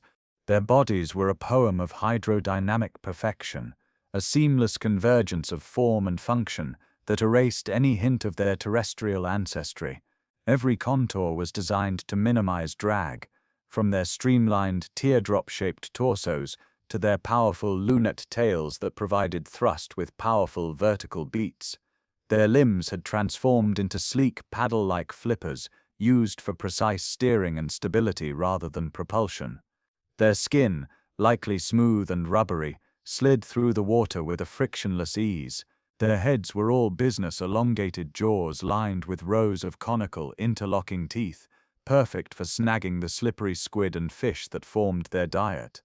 Their enormous circular eyes, protected by bony sclerotic rings, were the largest of any vertebrate, allowing them to gather every photon of light in the murky depths, turning the abyssal dark into their personal hunting ground. But their most profound adaptation was one that severed their final tether to the land. They gave birth to live young. Unlike sea turtles who were compelled to drag themselves onto dangerous shores to lay their eggs, ichthyosaurs carried their developing offspring within them, nourishing them through a placental connection until they were born tail first, fully formed and ready to swim. This was the ultimate commitment to an aquatic life. A newborn ichthyosaur would emerge into its watery world and immediately take its first breath at the surface, a miniature replica of its mother, never knowing the crushing weight of gravity or the peril of a terrestrial nest. It was a reproductive strategy that guaranteed their dominion over the pelagic vastness, allowing them to hunt, migrate, and live their entire lives in the deep blue, true rulers of an empire without shores. While the ichthyosaurs were the greyhounds of the open ocean, another dynasty of marine reptiles ruled the shallows, a family of predators whose forms seemed conjured from a fever dream of evolutionary possibility. These were the plesiosaurs, and they moved through the sunlit waters of the coastal shelves and lagoons with an eerie, otherworldly grace. Their bodies were a study in paradoxical design, a barrel-shaped torso that housed massive muscles and a vast gut, acting as a stable anchor from which extended four enormous paddle-like flippers. These flippers were not the flexible fins of a fish, but transformed limbs, their bones elongated and flattened into hydrofoils that moved in a complex underwater flight. With a rhythmic, almost avian beating of these four wings, a plesiosaur could propel itself forward, backward, or pivot with astonishing agility, a master of precise maneuverability in the complex undersea world of reefs and kelp forests. But it was the neck that defined their hunting strategy and set them apart from all other marine predators. In the long-necked varieties, this appendage was a serpentine marvel, a length of incredible flexibility comprised of dozens upon dozens of vertebrae. This was not a weak stalk but a powerful muscular cable, capable of lashing out with the speed of a striking snake. The head that capped this phenomenal neck was relatively small, but it was a trap of needle-sharp teeth, perfectly designed not for crushing, but for snagging. A plesiosaur was the quintessential ambush predator. It would lie in wait, its body hovering motionless in the water column, or concealed amongst the rocks and vegetation of the seafloor, its four flippers making minute adjustments to hold its position against the current. Its eyes, positioned on the top of its skull, scanned the world above. Then, the strike. With a burst of power from its flippers, it would launch its head forward, the long neck uncoiling like a released spring. The attack was not a charge, but a precise, long-range lunge that allowed the predator to remain hidden, while its deadly business end shot into the midst of an unsuspecting school of fish or seized a squid that had ventured too close. The small, sharp teeth ensured that once prey was seized, there was no escape, The plesiosaur would then use its powerful neck muscles to wrestle the struggling victim back to its waiting jaws, where it would be swallowed whole. In the dappled light of the Jurassic shallows, they were the patient ghosts, the sudden terrifying eruption of motion from the stillness, their long necks writing the silent, deadly poetry of the ambush upon the water. To walk through the Jurassic world was to be enveloped in a living, breathing tapestry of green, a world where the very air hummed with the silent, vigorous pulse of photosynthesis. This was not the sparse, tentative greenery of the Triassic recovery, but a profound and settled verdancy, a kingdom of plants that had achieved a glorious, sprawling maturity. The flora was the true foundation of this age of giants, a lush and abundant larder that not only sustained the colossal herbivores, but actively shaped their evolution, and was, in turn, sculpted by their relentless appetites. The Jurassic landscape was a dialogue between the growing and the eating, a beautiful, perpetual negotiation written in cellulose and bark. Everywhere the eye looked, it found a different texture of green. In the damp, low-lying areas and crowding the riverbanks, vast stands of tree ferns created a prehistoric fantasy. These were not the low, hardy varieties of the past, but towering forms with thick, fibrous trunks that supported a canopy of enormous, intricately divided fronds. Their shade created a cool, humid microclimate on the forest floor, a world of perpetual twilight where mosses and fungi thrived. Rivaling them in antiquity were the cycads, plants with a primeval grandeur. Their thick palm-like trunks, often scarred by the browsing of generations, were crowned with a radiating spray of stiff, glossy and sharp-tipped leaves. They were living fortresses, their tissues often laced with toxic compounds, a chemical defense forged in the evolutionary arms race against the ever-hungry mouths of the dinosaurs. Towering over this middle story were the conifers, the new monarchs of the plant world. Groves of araucarias, with their symmetrical, spire-like forms and distinctive overlapping scales, pierced the sky. Their relatives, the ancestors of today's sequoias, reached even greater heights, their massive fire-resistant trunks sheathed in thick, spongy bark, and their high canopies filtering the sunlight into a golden haze. It was here, in this lofty realm, that the first ginkgos made their appearance, a unique and elegant lineage. Their distinctive fan-shaped leaves, turning a brilliant gold before falling in a seasonal display, fluttered in the high breezes, a delicate contrast to the tough needle-like leaves of the conifers. The air in these forests was thick with the clean, sharp scent of pine resin, and the damp, earthy smell of decay, a perfume of abundance and life. This incredible diversity of plant life was not a passive backdrop but an active participant in the era's drama. The plants were engaged in a constant, silent war with their consumers. The conifers grew taller, their highest branches a safe haven from all but the longest-necked sauropods.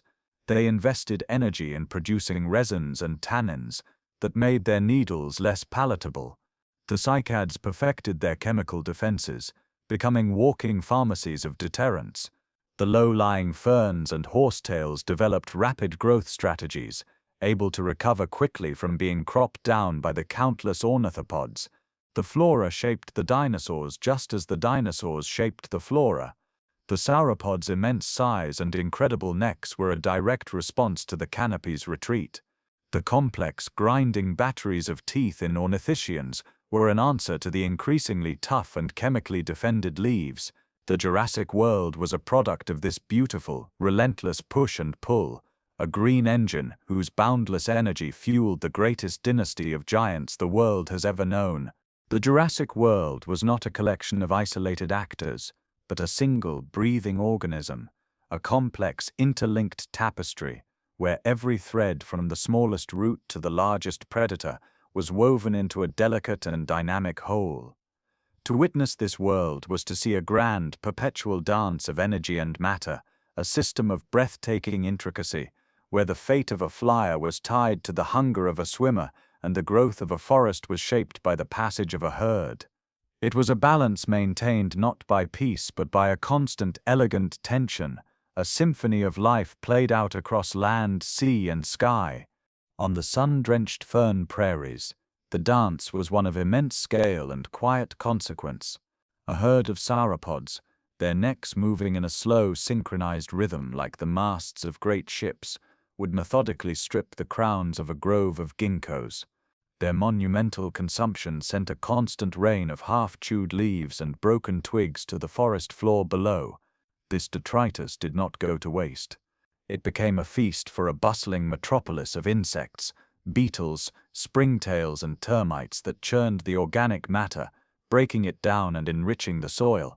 This newly fertile ground in turn fostered the rapid growth of low-lying ferns and cycads, which were then cropped by the ever-vigilant ornithopods. The sauropods, in their peaceful browsing, were unknowing farmers, their waste nurturing the next generation of the very undergrowth that sustained the smaller folk of the ecosystem. This transfer of energy did not stop at the vegetation.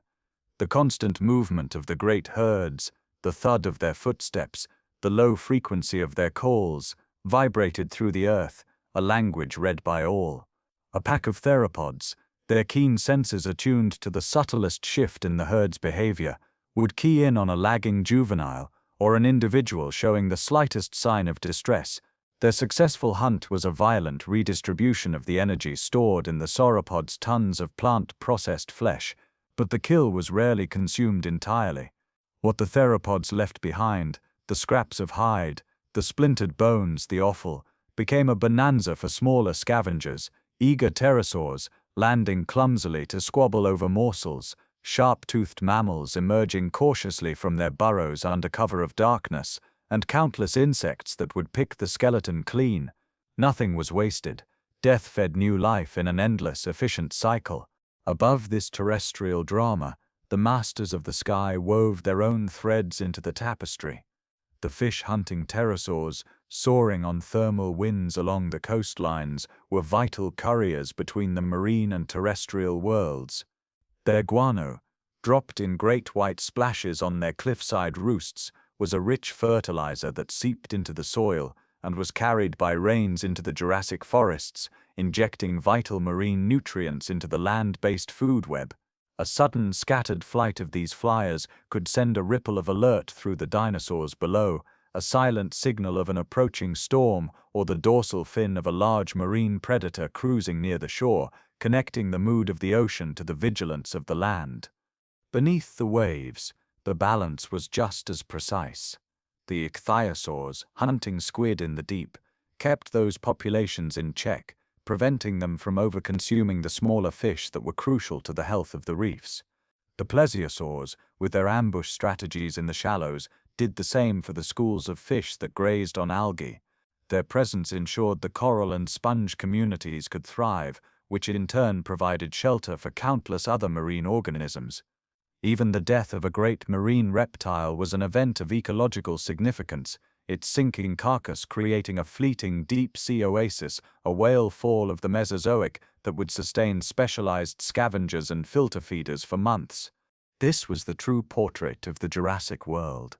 Not a series of isolated dominions, but a single, deeply interconnected system. A change in ocean temperature could affect plankton blooms, which would impact fish numbers, which would influence pterosaur success, which would alter the nutrient flow to the coastal forests, which would eventually shape the browsing options for a stegosaur miles inland. It was a world of infinite connection, a delicate and glorious balance where every life, from the mightiest sauropod to the humblest mite, played a part in sustaining the whole. It was a system of majestic, resilient, and breathtaking complexity, a world in perfect, dynamic, and perpetual flow. The Jurassic world, for all its lush grandeur and seeming permanence, was not immune to the great indifferent cycles of deep time. The stability that had allowed sauropods to become titans and forests to reach for the clouds was itself a fleeting interlude in the planet's volatile history. Beneath the green facade, the Earth's restless climate continued its slow, rhythmic shifts, and with these changes came moments of crisis, minor extinction events, that acted as subtle but firm hands, pruning the tree of life and ensuring that stagnation never took root. These were not the cataclysmic, world-shattering extinctions of the Permian or the end Triassic, but quieter, more selective sieves that tested the resilience of the established order and fostered a constant, necessary turnover.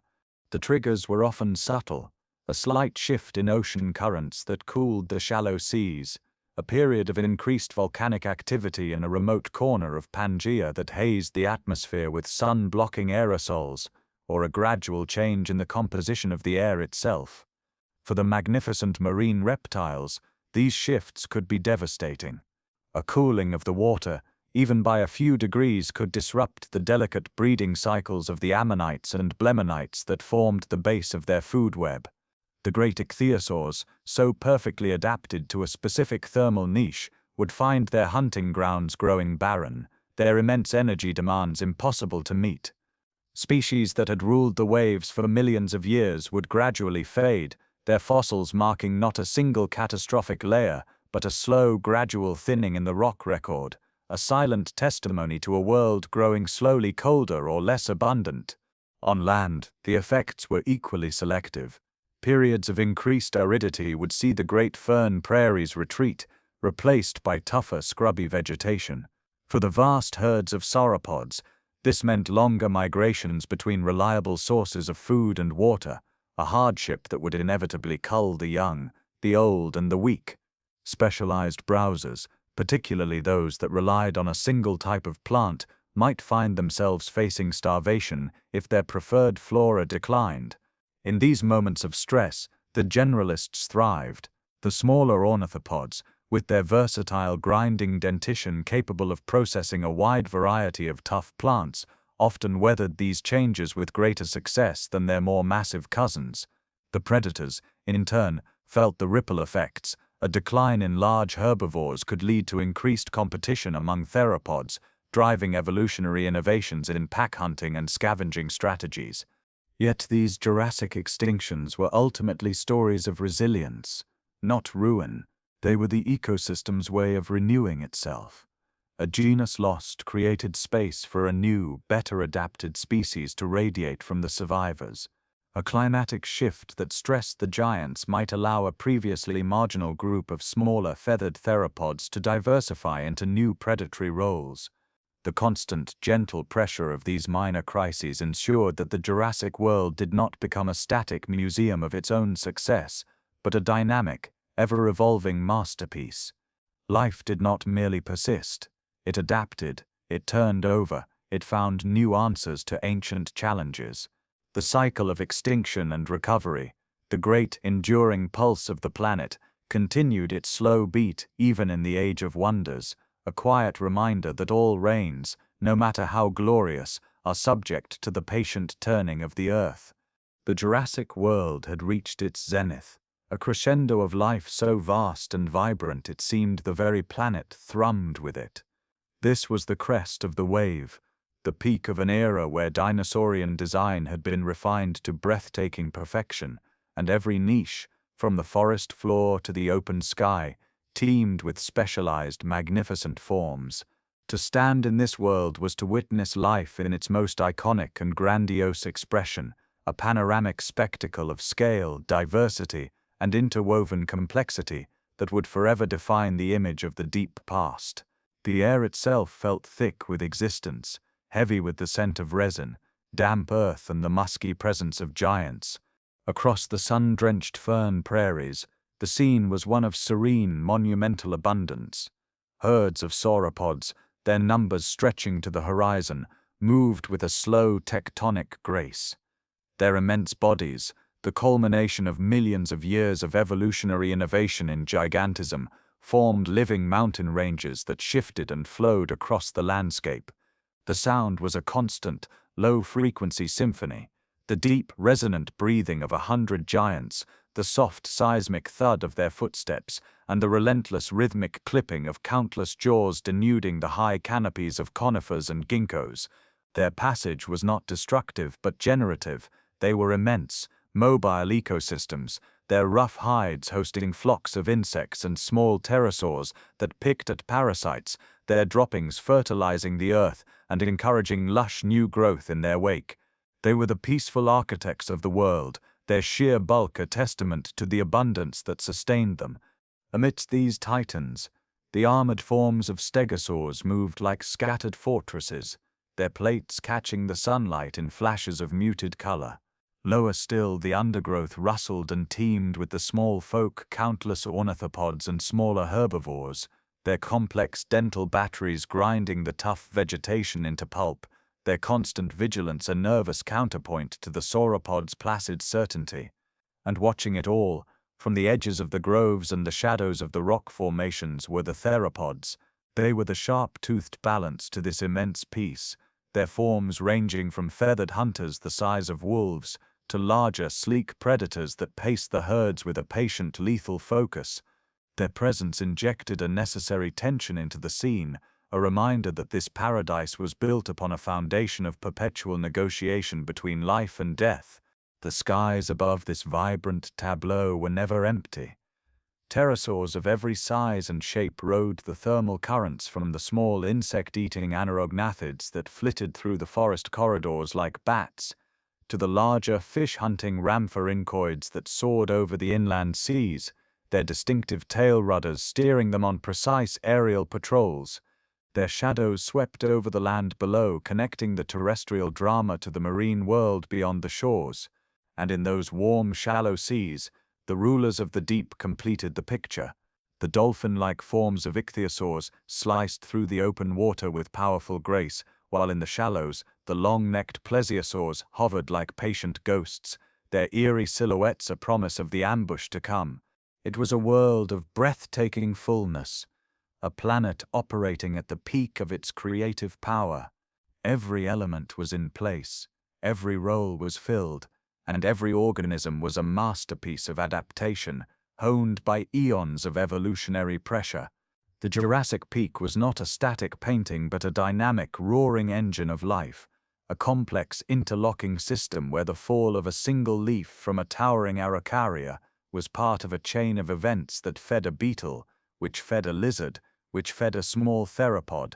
It was the apex of an entire geological age, a moment of perfect, glorious balance where life, in all its terrible and beautiful forms, had achieved a dominance so complete it felt eternal.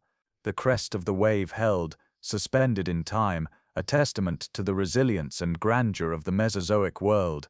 The Jurassic world did not simply exist. It established a blueprint, a foundational template that would resonate for 100 million years.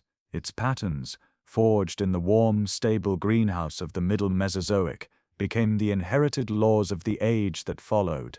The great sauropod herds, the patient stegosaurs, the swift and cunning theropods, these were not merely inhabitants of their time, but architects of a biological order so successful and so deeply embedded into Earth's systems that their legacy would shape the very fabric of the Cretaceous world. The Jurassic had solved the fundamental equations of life on a grand scale, and its solutions became the default settings for the planet. The most profound legacy was the establishment of size as a viable strategy. The sauropods' triumphant gigantism proved that the land could support creatures of unimaginable bulk, a lesson that would be learned and relearned by their descendants.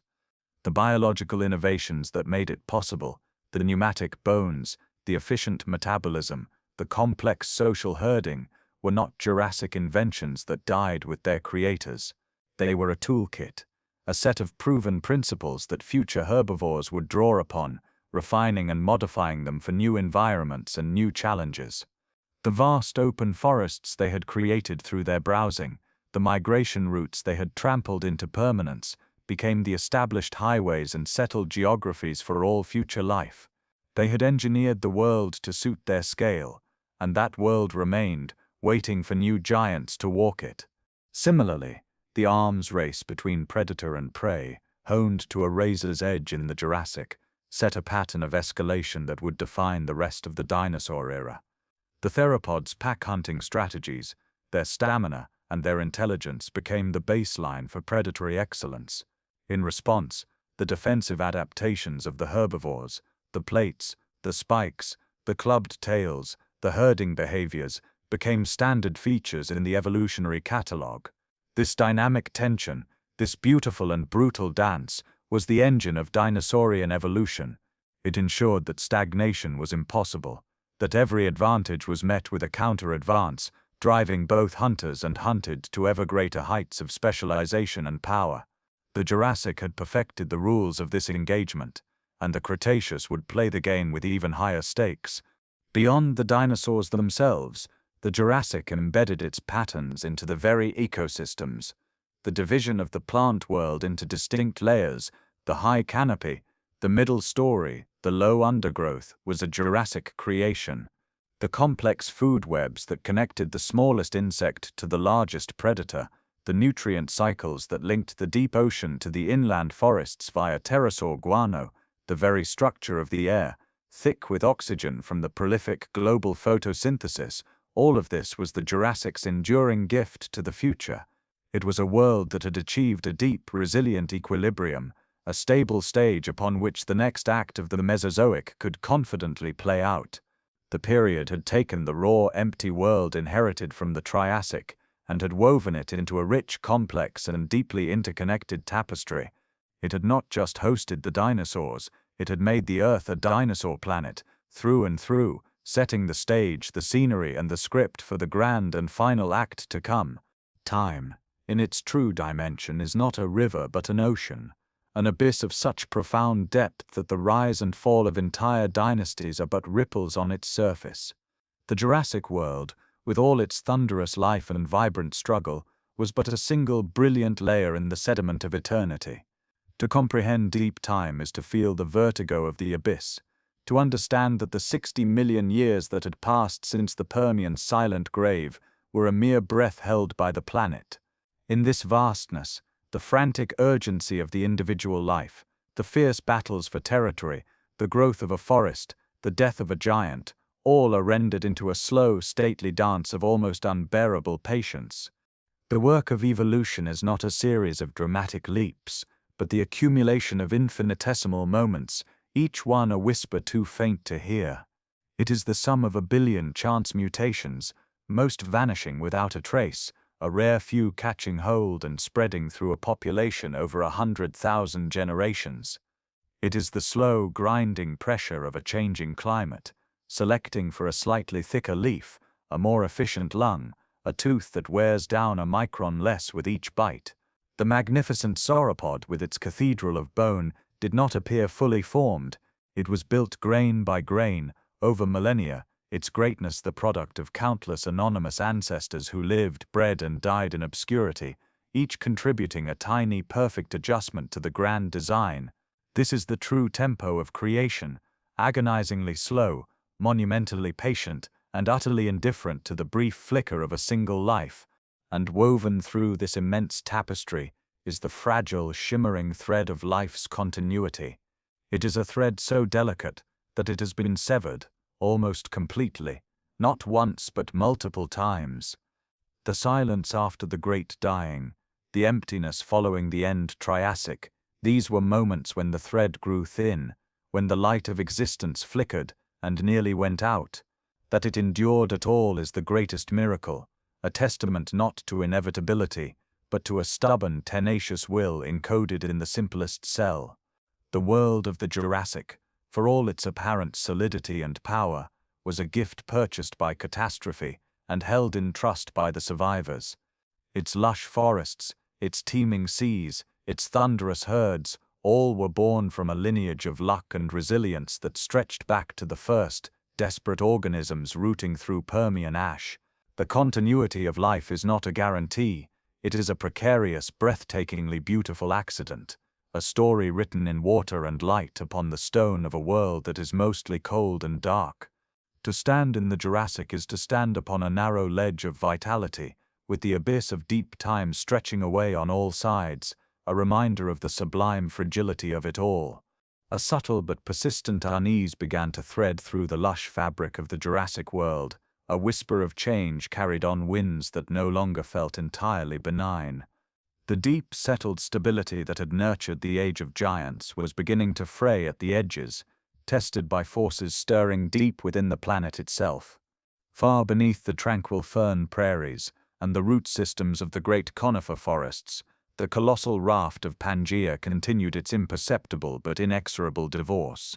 The continental plates, once locked in a single supercontinental embrace, now groaned as they drifted apart, their slow-motion separation creating vast weeping fissures in the Earth's crust.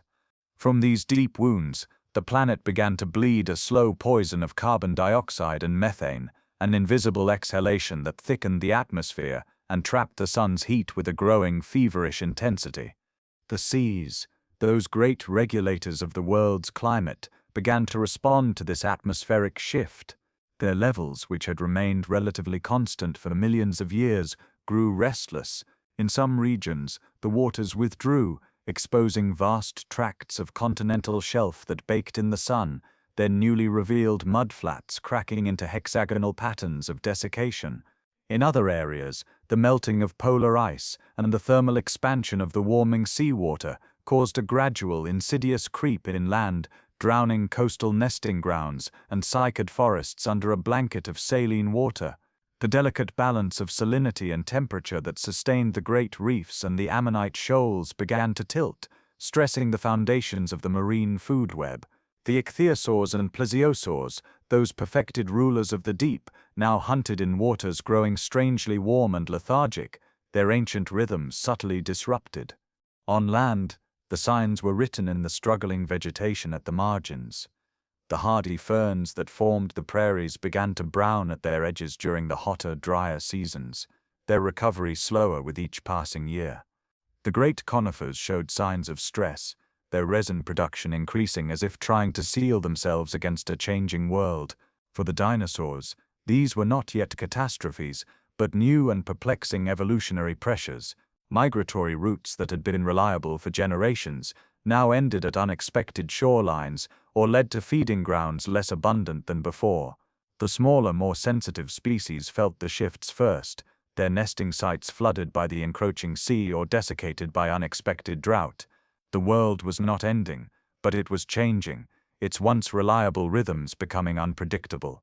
A new kind of selection had begun, one that favored not just strength or speed, but flexibility and resilience, the ability to endure a world where the rules were being quietly, inexorably rewritten.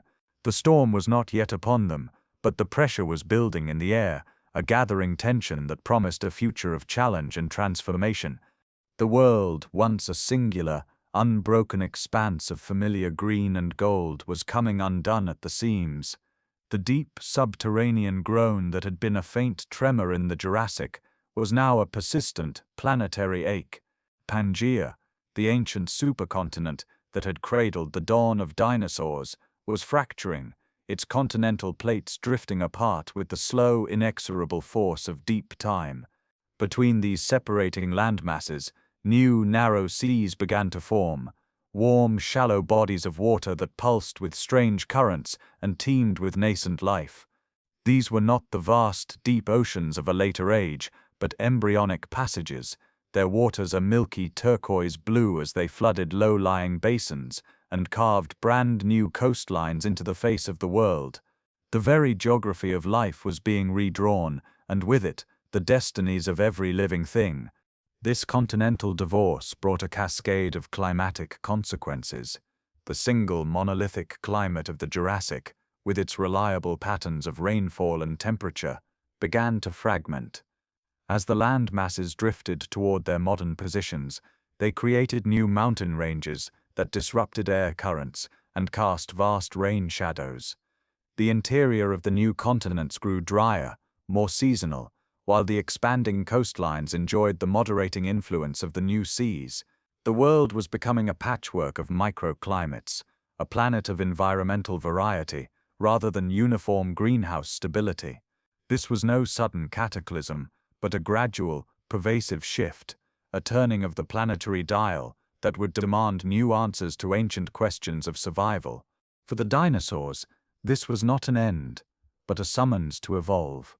The tried-and-true patterns of the Jurassic, the vast sauropod migrations across open fern prairies, the ambush strategies of predators reliant on dense forest cover, were becoming outdated.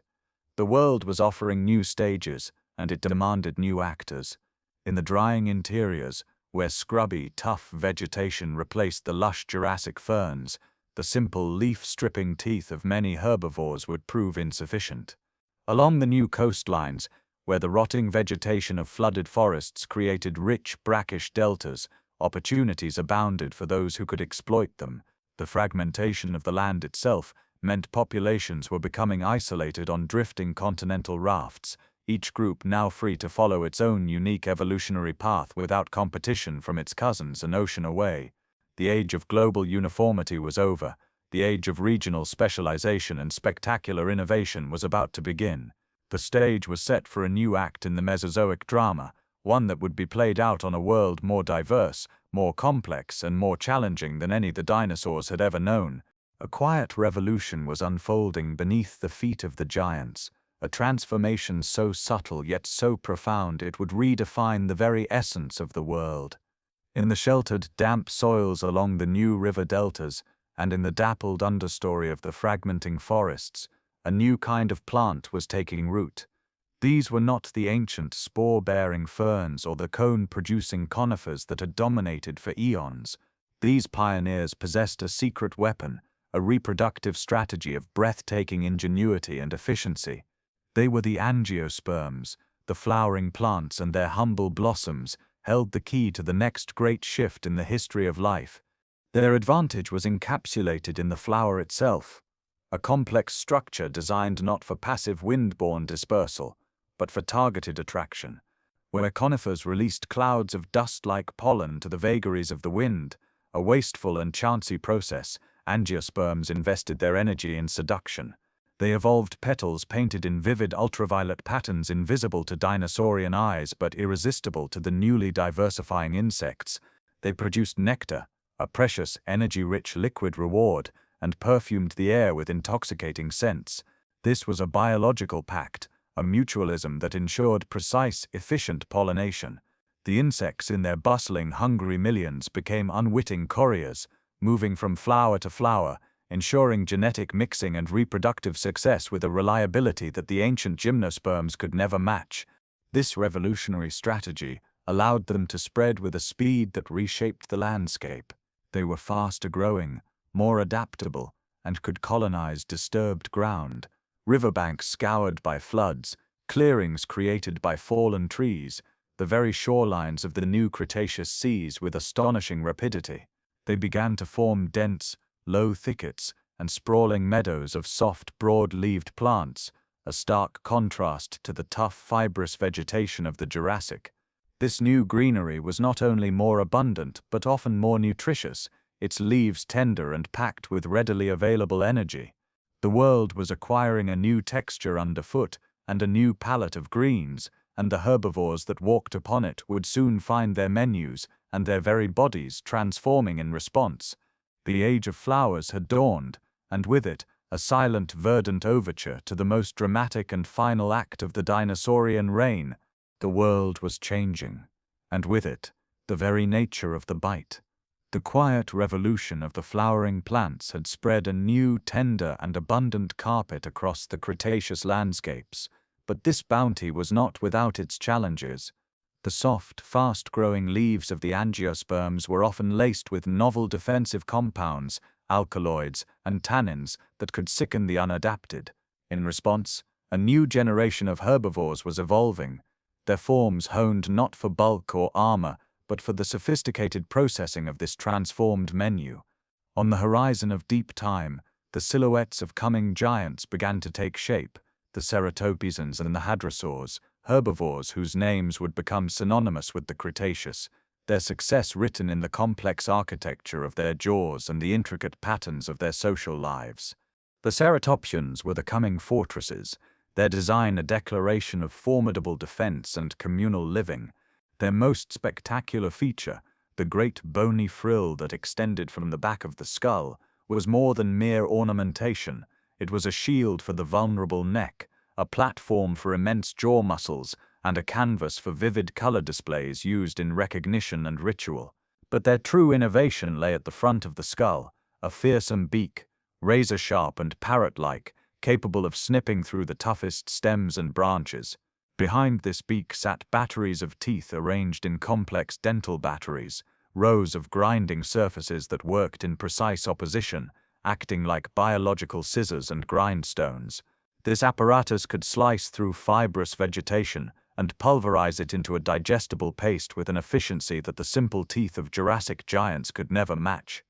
They were living processing plants, their heads a testament to the new arms race between plant defense and herbivore innovation. In parallel, the hadrosaurs, the duck-billed dinosaurs, were perfecting a different kind of masticatory marvel. Their broad, flattened beaks were ideal for cropping vast quantities of low-lying angiosperms and ferns, but it was deep within their jaws that their true genius resided. They evolved the most complex dental arrangement ever seen in a terrestrial vertebrate. A single jaw could hold hundreds of teeth, tightly packed into batteries that formed a continuous, relentless grinding surface. As the top teeth wore down, they were constantly replaced by new ones emerging from below, a conveyor belt of dentition that never ceased. This allowed them to thrive on a diet of abrasive vegetation, processing tough, silica-rich plants that would have quickly worn down the teeth of other herbivores. Their skulls were architectural wonders of bone and muscle, built to power this non-stop chewing motion, a constant rhythmic sound that would soon become the background noise of the Cretaceous floodplains.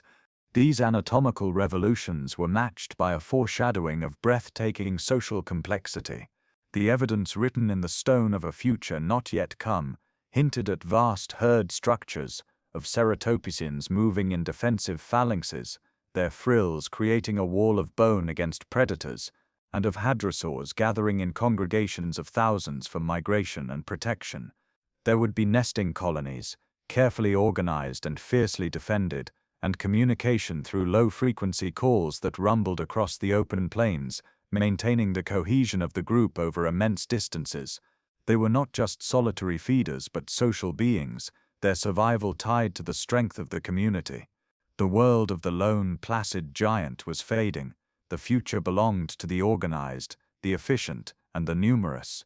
The stage was being set for a new kind of herbivore dominance, one built on dental sophistication, defensive spectacle, and the profound, unbreakable bonds of the herd. A new kind of shadow began to fall across the Cretaceous world, longer, deeper, and freighted with a chilling finality. The evolutionary arms race, which had for so long balanced the scales between hunter and hunted, was tilting toward a new and terrifying equilibrium. On the horizon of deep time, the silhouette of the ultimate predator was coalescing, a form forged in the crucible of escalating conflict and perfected for one purpose alone, the application of overwhelming, bone-shattering force. These were the Tyrannosaurs and their kin, the coming apex predators whose very anatomy was a manifesto of power, and their approach heralded the final, most brutal chapter of the dinosaurian reign. The tyrannosaurid blueprint was a radical departure from the lithe, agile hunters of the Jurassic. Their design philosophy was not speed or stamina, but the cultivation of immense focused power. Their bodies became massive and robust, built around a skeleton of incredible density to withstand the colossal stresses of their lifestyle. Their most iconic feature, the skull, evolved into a weapon of terrifying efficiency. It was vast, heavily reinforced, and hinged with muscles of unbelievable strength, capable of anchoring teeth that were not mere serrated blades but thick, banana-shaped cones of enamel, designed not for slicing, but for puncturing and crushing. A single bite from such a apparatus could exert enough force to shatter bone and pulverize sinew, allowing these predators to access the nutrient-rich marrow within and dispatch even the largest prey with horrifying swiftness.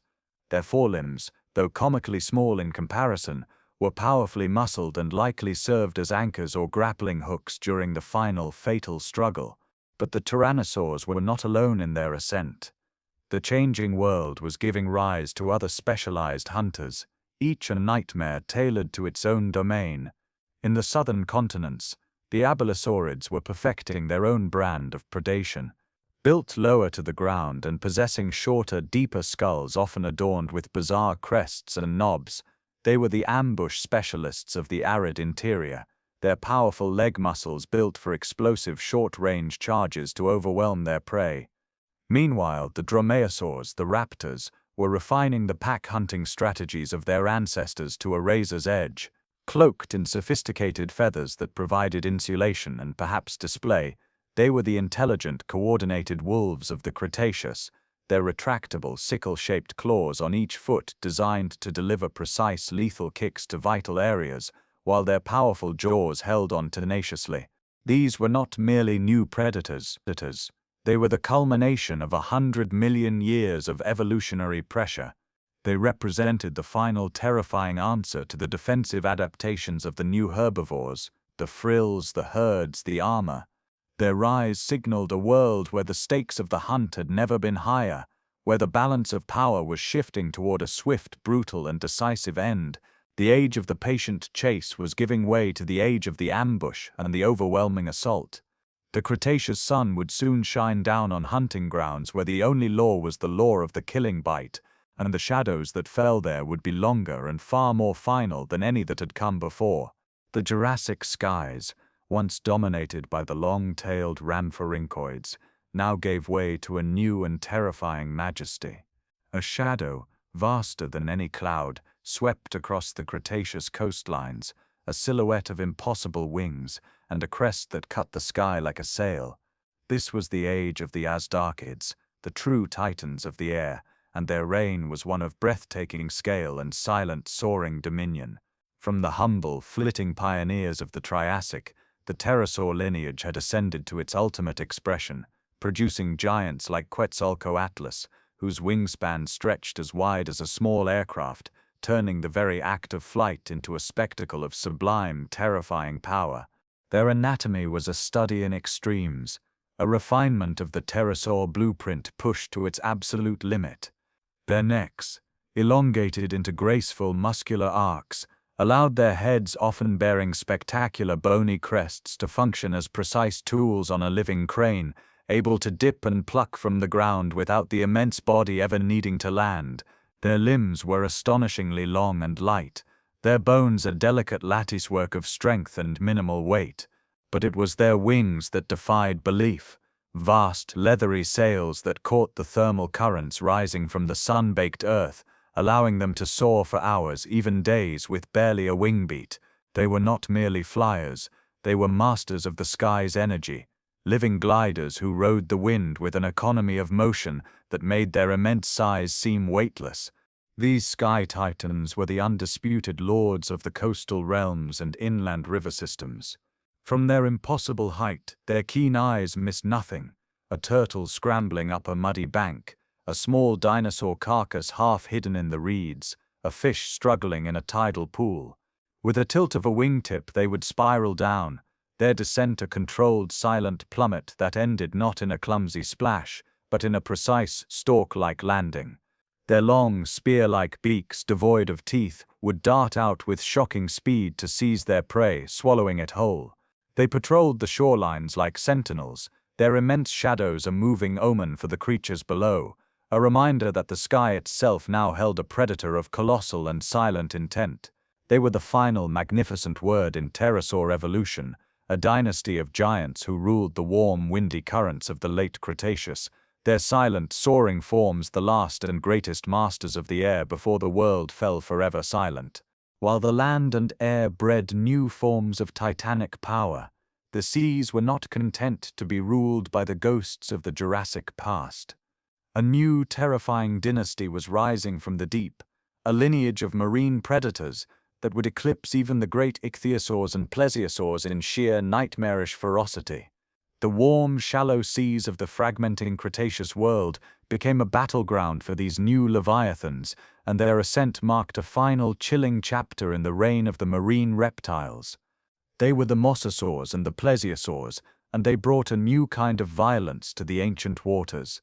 The mosasaurs were the great upheaval, a family of squamates, close relatives of modern monitor lizards, that had made an irrevocable return to the sea. Their bodies, once built for scurrying along shorelines, were radically transformed into engines of aquatic predation. They grew to immense lengths, their skeletons reinforcing to support powerful muscles that drove them through the water with sinuous crocodilian undulations of their bodies and flattened tails. Their limbs modified into strong, paddle-like flippers for steering, but their most fearsome adaptation was their skull. It was a nightmare of flexible bone and muscle, allowing them to swallow prey nearly their own size. Their jaws were lined with rows of conical recurved teeth, perfect for seizing and holding struggling fish, ammonites, and even other marine reptiles. They were the new sharks, the apex scavengers and pursuit predators of the open ocean, their every movement a declaration of ruthless efficiency. In the colder, deeper waters and competing for dominance in the shallows, the plesiosaurs refined the plesiosaur body plan into its most terrifying iteration. These were not the long-necked ambushers of old, but short-necked, massively built powerhouses. Their bodies were barrels of muscle, their four immense flippers acting like powerful oars that could propel them in sudden, explosive bursts of speed. Their heads were colossal, making up nearly a quarter of their body length, and were equipped with jaws of unbelievable strength, capable of generating a bite force that could shatter bone and crush the armored shells of giant sea turtles. A plesiosaur was not an ambush predator, but a brute force juggernaut, a creature that simply overtook its prey and overwhelmed it with sheer crushing power. The seas, once ruled by the graceful and the patient, now belonged to the swift, the powerful, and the utterly voracious, their struggles churning the warm Cretaceous waters into a perpetual arena of primal violence. For over 150 million years, the dinosaurs did not merely exist, they prevailed. Their reign across the shifting continents and changing climates was not a fluke of history, but a testament to a design of breathtaking elegance and resilience, a suite of biological innovations so potent that they withstood the rise of mountains, the drift of seas, and the slow turning of the planetary climate. The secret to their enduring success was woven into the very fabric of their being, a combination of anatomical grace, metabolic efficiency, and adaptive intelligence that made them the most successful terrestrial vertebrates the world has ever known. At the core of their supremacy was a revolutionary skeletal and respiratory architecture. The hallmark upright posture, inherited from their earliest archosaur ancestors, provided a foundation of unparalleled efficiency. Their legs, positioned directly beneath their bodies, allowed for a more energy-conserving gait and greater stamina than the sprawling limbs of their competitors. This was compounded by the miracle of their respiratory system, a network of air sacs that invaded their bones, creating a lightweight, pneumatized skeleton without sacrificing strength. More importantly, these air sacs worked in tandem with their lungs to create a one-way continuous flow of air, supersaturating their tissues with oxygen. This system granted them a metabolic potential and endurance that other reptiles could not match, fueling everything from the sustained browsing of a sauropod to the relentless pursuit of a theropod. This internal efficiency was matched by an external versatility that allowed them to conquer every terrestrial niche. The dinosaurian form proved to be an incredibly malleable blueprint. From this single body plan erupted the staggering diversity of the Mesozoic, the immense pillar-limbed sauropods that turned vegetation into mountain ranges of muscle, the agile feathered theropods that perfected the arts of predation and scavenging, the armored, plated, and spiked ornithischians that developed an arsenal of passive defenses. They could be bipedal or quadrupedal, carnivore or herbivore, solitary or intensely social. This was not a rigid lineage but an explosive radiation of forms, each exquisitely tailored to its environment, a testament to the flexibility and robustness of the core design. Their endurance was ultimately a story of intelligent adaptation. They were not static monuments but dynamic participants in their world. They developed complex social structures, herds, packs, and nesting colonies that provided protection, fostered learning, and ensured the survival of the young. They engaged in a perpetual arms race with their environment, their evolution driving the evolution of the plants they ate and the predators they fled. They weathered minor extinctions and climatic shifts, their inherent versatility allowing them to adapt where more specialized lineages perished.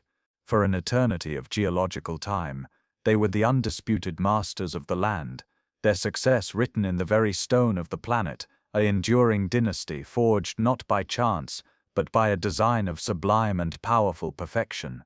Beneath the thunderous footsteps of giants and the rustle of vast fronds, an invisible world hummed with a power that shaped the very air the dinosaurs breathed. The true architects of the Mesozoic atmosphere were not the volcanoes or the oceans alone, but the countless trillions of microorganisms that thrived in every conceivable niche, from the damp soil trampled by sauropod herds to the dark fermenting depths of their own colossal guts. This unseen world of microbes was the silent engine of the greenhouse planet, a biological force that maintained the warm oxygen-rich air that allowed life to reach such magnificent scales.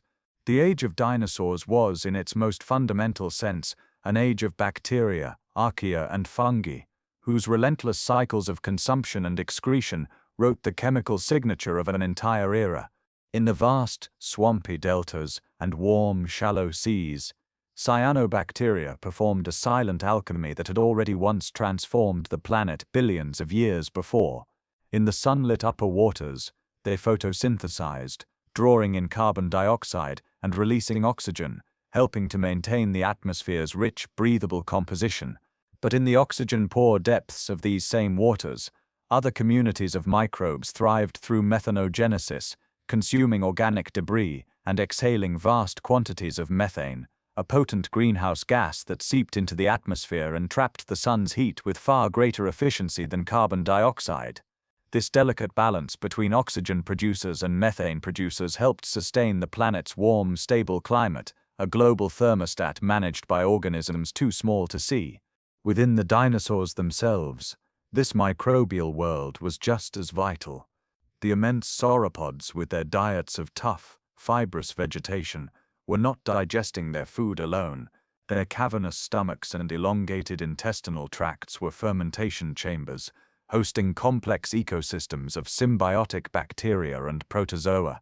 These microscopic tenants possessed the unique enzymes necessary to break down cellulose and lignin, compounds that the dinosaurs' own bodies could not process. In return for a safe, warm home, these microbes converted indigestible plant matter into volatile fatty acids and nutrients that the giant herbivores could absorb. This internal fermentation was the true secret to their gigantism. It allowed them to extract every possible calorie from their food, turning low-quality forage into the energy required to build and sustain a living mountain.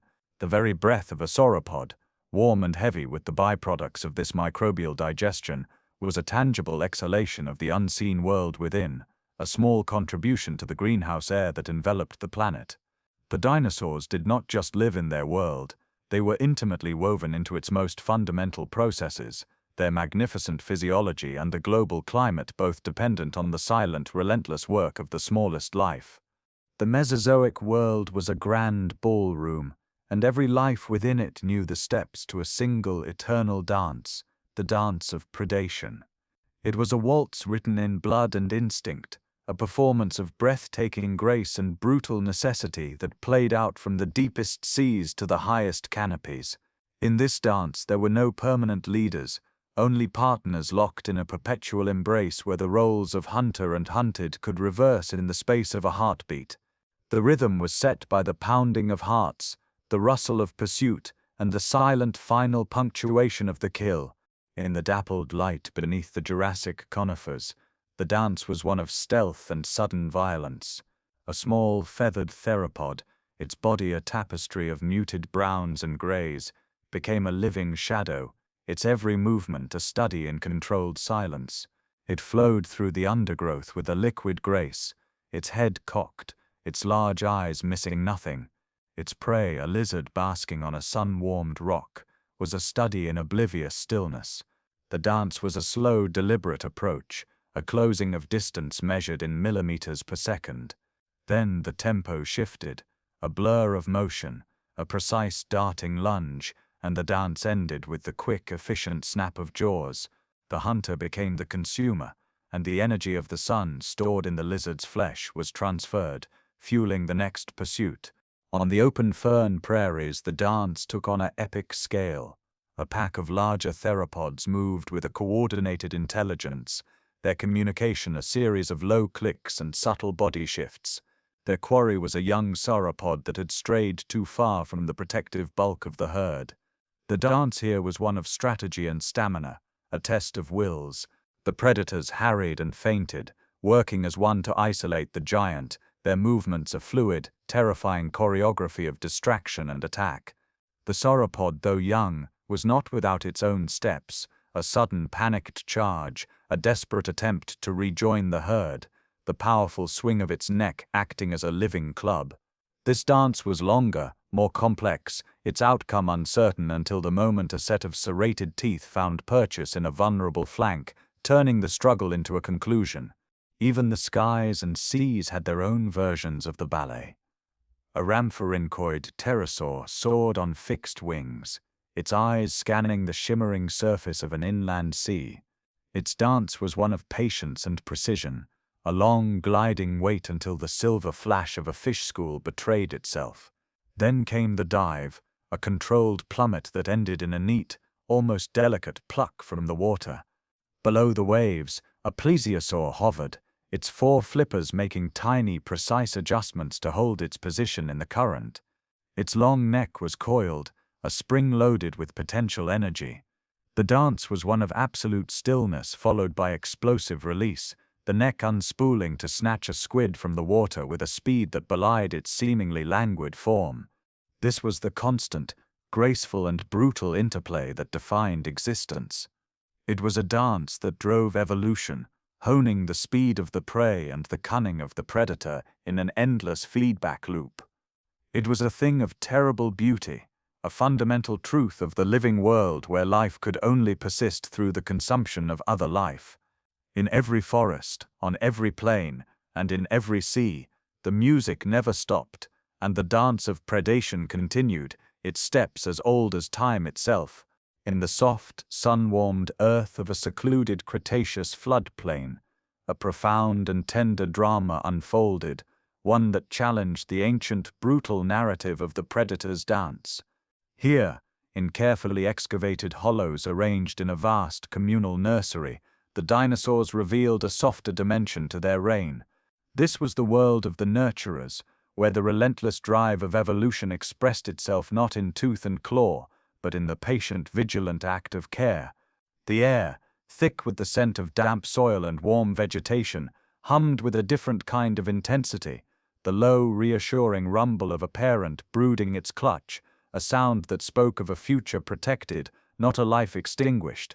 The evidence of their devotion was etched into the very ground, nesting colonies stretched for acres, a bustling metropolis of incubation, where hundreds of dinosaurs returned, generation after generation, to the same sacred ground.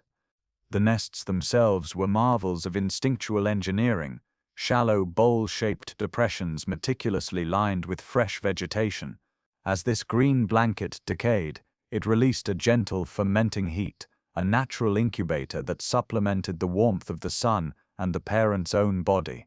The arrangement was not haphazard, nests were spaced with precision, close enough for a sense of communal security, but far enough to allow each attending parent its own defensive space. This was no mere egg-laying site, it was a carefully managed nursery, a testament to a complex ingrained understanding of how best to give the next generation a chance. Upon these precious clutches, many parents exhibited a behavior that blurred the line between reptile and bird brooding. A hadrosaur, her body a gentle mountain of scaled flesh, would settle over her eggs with infinite care, her weight perfectly distributed to avoid crushing the fragile shells beneath. Her body heat regulated by her own metabolism would maintain a constant ideal temperature for the developing young within. She would remain there for weeks, through passing storms and the chill of night, leaving only for the briefest of moments to drink or feed, her absence quickly covered by her mate or another member of the colony. This was not a passive vigil but an active, taxing investment, a physiological commitment that tied the parent's survival to the success of her offspring. The world outside the colony was a place of teeth and terror, but here in the center of the nest was an island of warmth and profound safety, a covenant between generations written in the language of shared body heat and unwavering patience. The world was no longer a stage for solitary giants or lone hunters. It had become a symphony of coordinated movement, a living tapestry woven from the collective will of thousands. The evolutionary pressures of the Cretaceous had favored not just individual strength, but the profound power of the group. Across the sun-baked plains and through the dense thickets of flowering plants, life had learned that survival was a chorus, not a solo. Herds of herbivores moved with a single pulsating rhythm, while packs of predators advanced with a chilling unified purpose. The age of the social being had dawned, and it moved with the mesmerizing grace of a single vast organism. For the herbivores, the herd was a moving fortress, a living shield against the ever-present shadow of death. A vast congregation of hadrosaurs, their numbers staining the plain a shifting mosaic of green and brown, advanced like a slow, grazing tide. Their cohesion was a miracle of silent communication, a language of subtle body postures, the flick of a tail, the angle of a head. Sentries, positioned on the periphery, stood alert, their heads held high as they constantly scanned the horizon. At the first glimpse of a predator's silhouette, a low, resonant alarm call would ripple through the herd, a signal understood by all. In an instant, the peaceful grazing would cease. The herd would contract, adults turning outward to present a wall of formidable size and defensive weaponry, the club-tailed ankylosaurs at the flanks, the frilled ceratopsians forming a bristling perimeter, while the young were pushed into the protective center. This was not a panicked flight, but a deliberate practiced maneuver, a collective response honed by generations of loss and learning. The herd's strength was its unity. To be separated was to be sentenced. In the shadows, the hunters had learned the same lesson. The pack was a mind distributed across many bodies, a strategic entity far greater than the sum of its parts.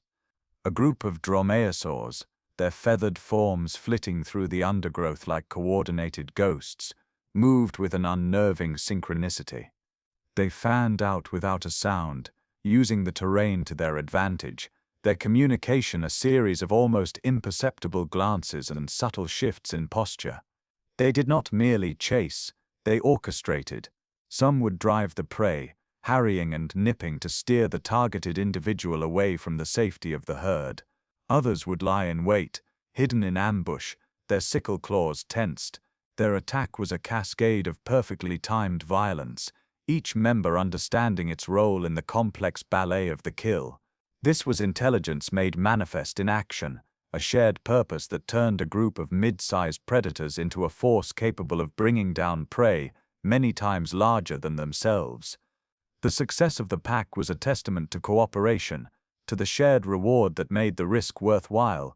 This rise of complex social behavior marked a new pinnacle in the Mesozoic world. It was an evolution of the mind as much as of the body. It required memory to recognize herd members, intelligence to interpret signals, and empathy to care for the young and the weak. The world was no longer just a physical landscape of food and fear, it was a social landscape of alliances, hierarchies, and shared knowledge. The lonely bellow of a solitary giant was being replaced by the constant, low rumble of the herd, the silent understanding of the pack. Life had discovered that in a world of sharp teeth and relentless hunger, the strongest defense and the most effective offense was not to stand alone, but to stand together. Long before they were tools for flight, feathers were a revolution in texture and temperature, a silent, transformative innovation that began not in the sky, but on the skin of the earth. In the cool, shaded undergrowth of the Jurassic and early Cretaceous forests, a new kind of covering emerged, a filamentous fuzz that cloaked the smaller theropods in a mantle of warmth. These were not the broad, veined feathers of later flyers, but simple, hair-like protrusions, a downy insulation that trapped a layer of air against the skin. For these active, metabolically intense creatures, this was a biological breakthrough of profound significance, a personal, portable climate that allowed them to conserve precious body heat through the cool of the night and the chill of the seasonal shifts, granting them a metabolic edge that their scaly contemporaries lacked. But this innovation was not solely for survival, it was also for spectacle. As the simple filaments evolved, some branched into more complex structures, developing central shafts and branching barbs. These early feathers became canvases for color, their microstructures capable of scattering light to produce iridescent sheens, deep blacks and russet browns. They began to erupt in extravagant plumes along the arms, tails, and heads of their owners, transforming them into living displays. In the dappled light of the forest, a small feathered predator might raise its arm, fanning a cuff of brilliant plumage to startle a rival or captivate a potential mate.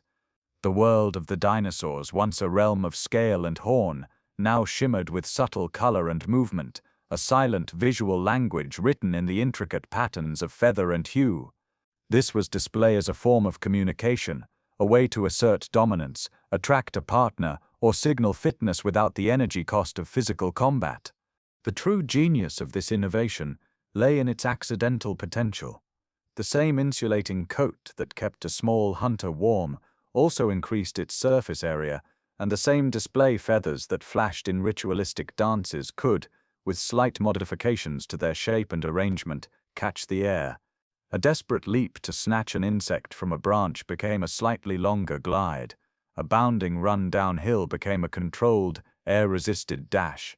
The feathers, evolved for warmth and show, had inadvertently built the foundation for an entirely new mode of existence. They were the unplanned architects of the future, a multifunctional marvel that would one day allow their descendants to step off the edge of the world and into the boundless domain of the sky. The age of scales was giving way to the age of plumes, a quiet, fluffy overture to the most dramatic escape the world would ever see. In the deep, velvet shadows where the moon's light could not reach, a different world pulsed with a quiet, secret life. By day, the earth belonged to the giants, their thunderous footsteps shaking the soil, their immense forms blotting out the sun. But when the great Cretaceous sun dipped below the horizon, and the dinosaurs settled into their ponderous rest, the true heirs of the twilight emerged. These were the mammals, small, fur-covered ghosts who had perfected the art of invisibility, living an entire existence in the cracks and margins of the dinosaurian empire. Theirs was a world of whispers, of delicate scuttling, and of an immense patient waiting. They were creatures of exquisite adaptation, honed by 150 million years of living in the shadow of behemoths. Their bodies were small, most no larger than a modern badger, their forms designed for stealth and efficiency rather than power.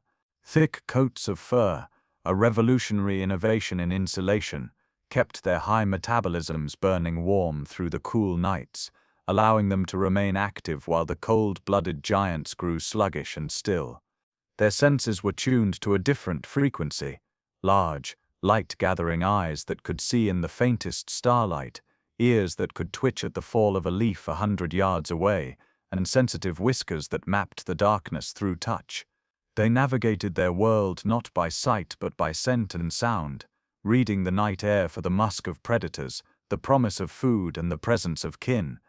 Their lives were lived in the interstices of the giants' world. A maze of burrows, dug with clever clawed paws, wormed beneath the roots of cycads and flowering shrubs, hidden from the trampling feet of hadrosaur herds. These were not mere holes, but complex warrens with separate chambers for nesting, for food storage, and for escape. In the undergrowth, they became living shadows, their fur patterns blending with the dappled moonlight and deep leaf litter.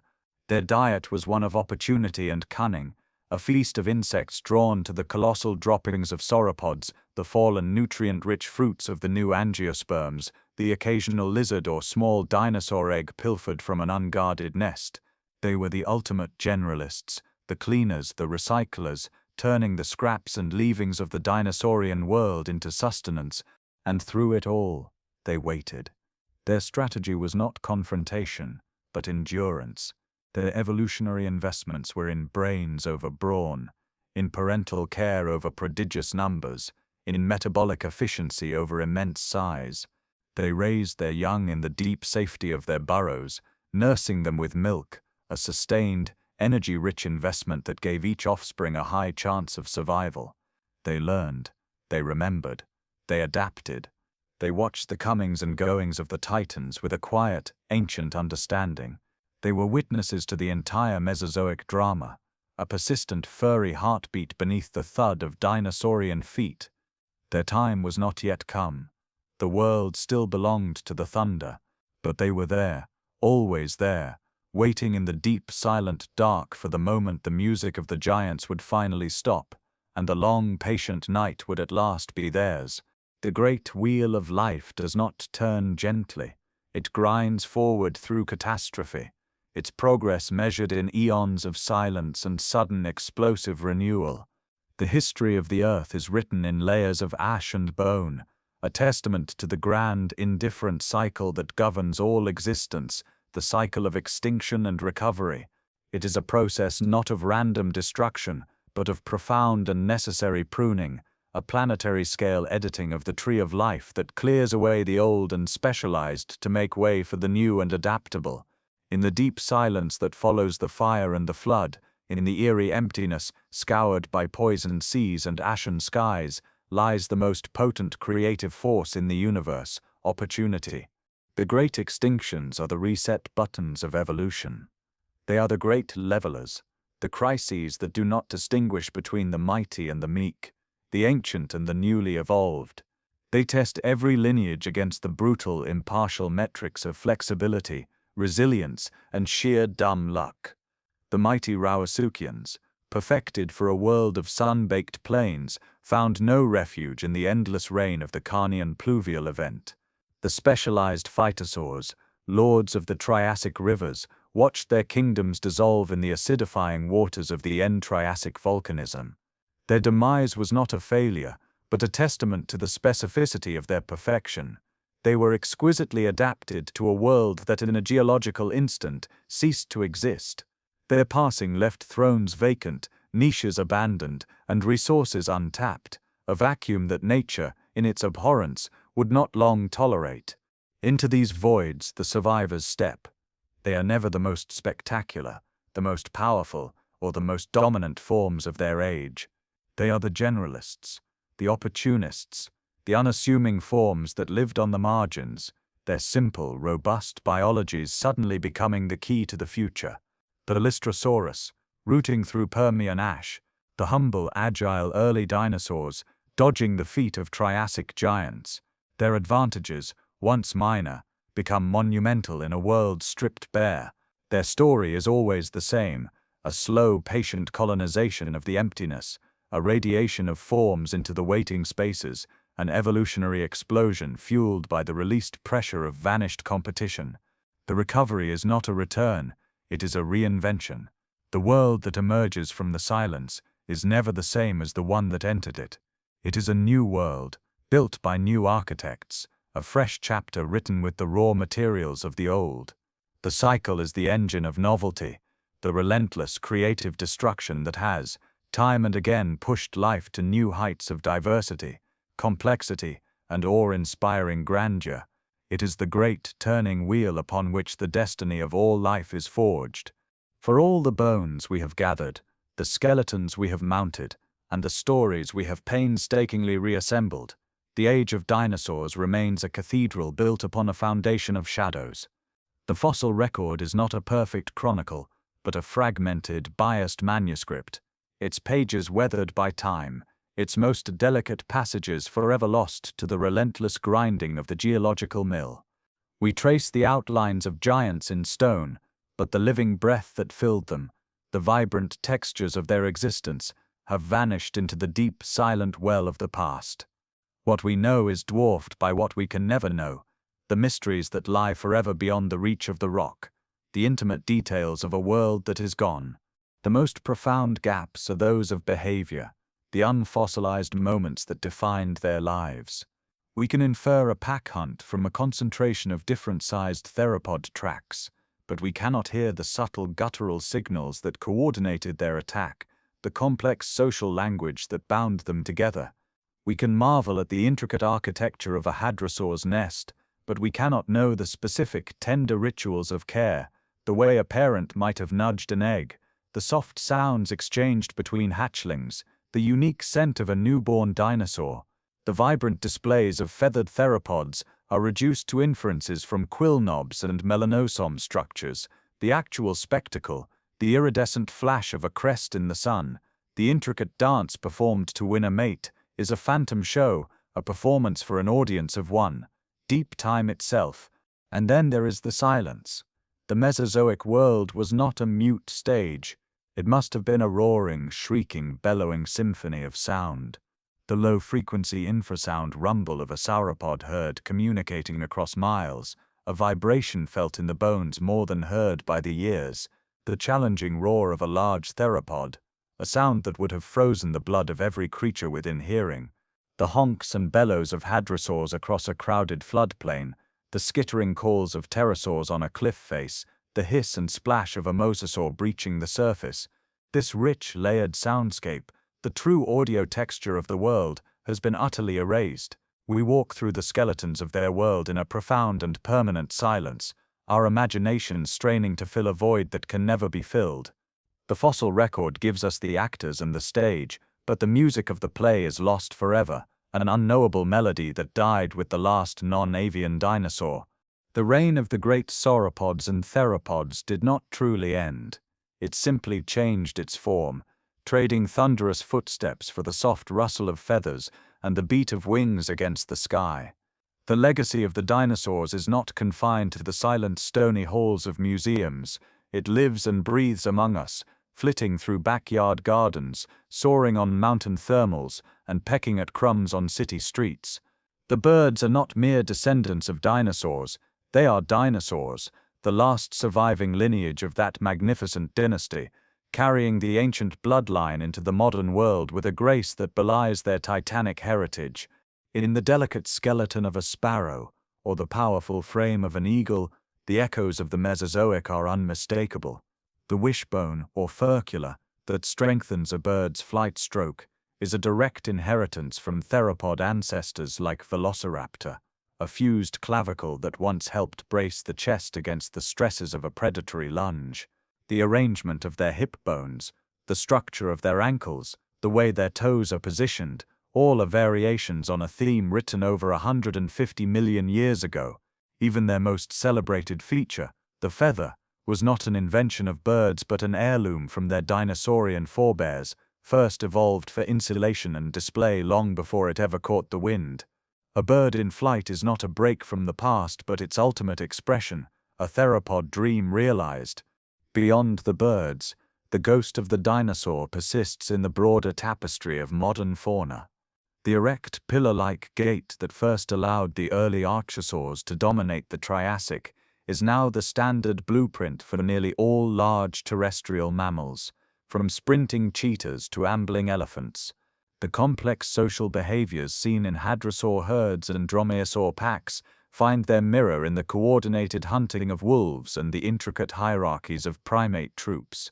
The unblinking, forward-facing eyes of a hawk, assessing the world with lethal precision, are the same eyes that once watched a triceratops herd from the edge of a Cretaceous forest.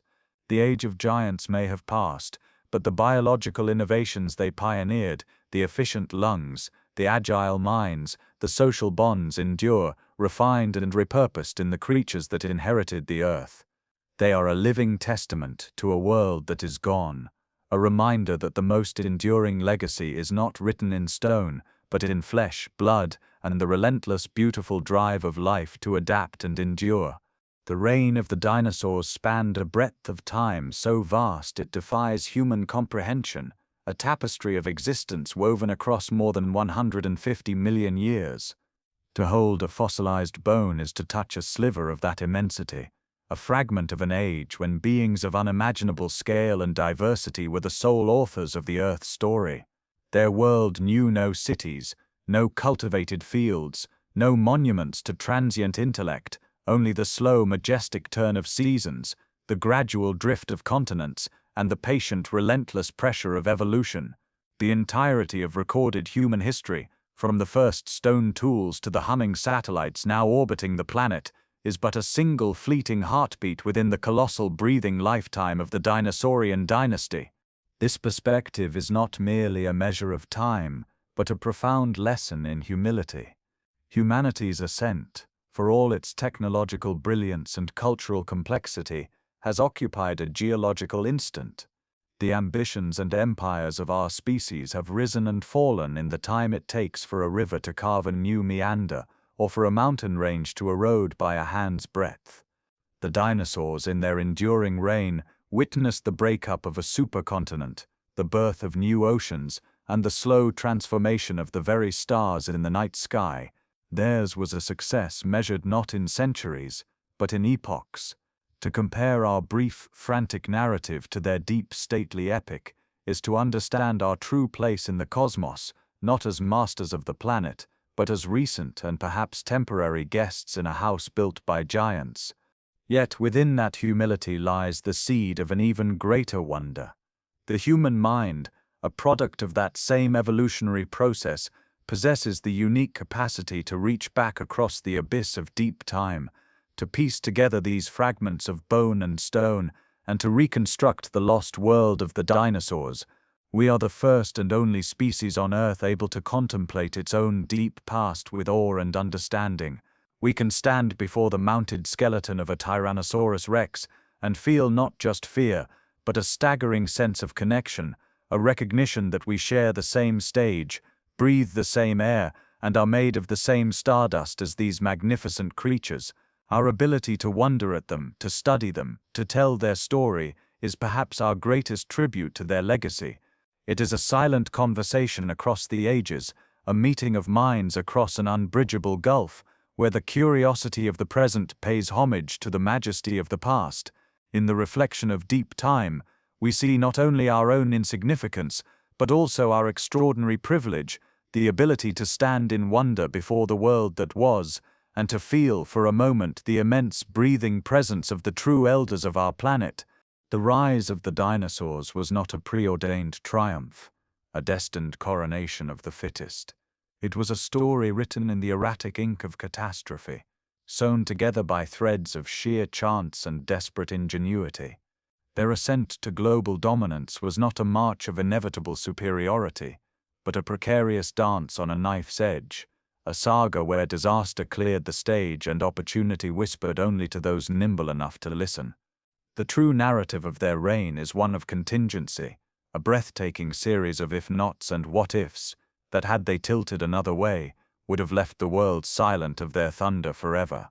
If not for the Permian extinction, that near-total erasure of life, the world would have remained a labyrinth of specialized niches, with no room for the ambitious archosaurs to experiment.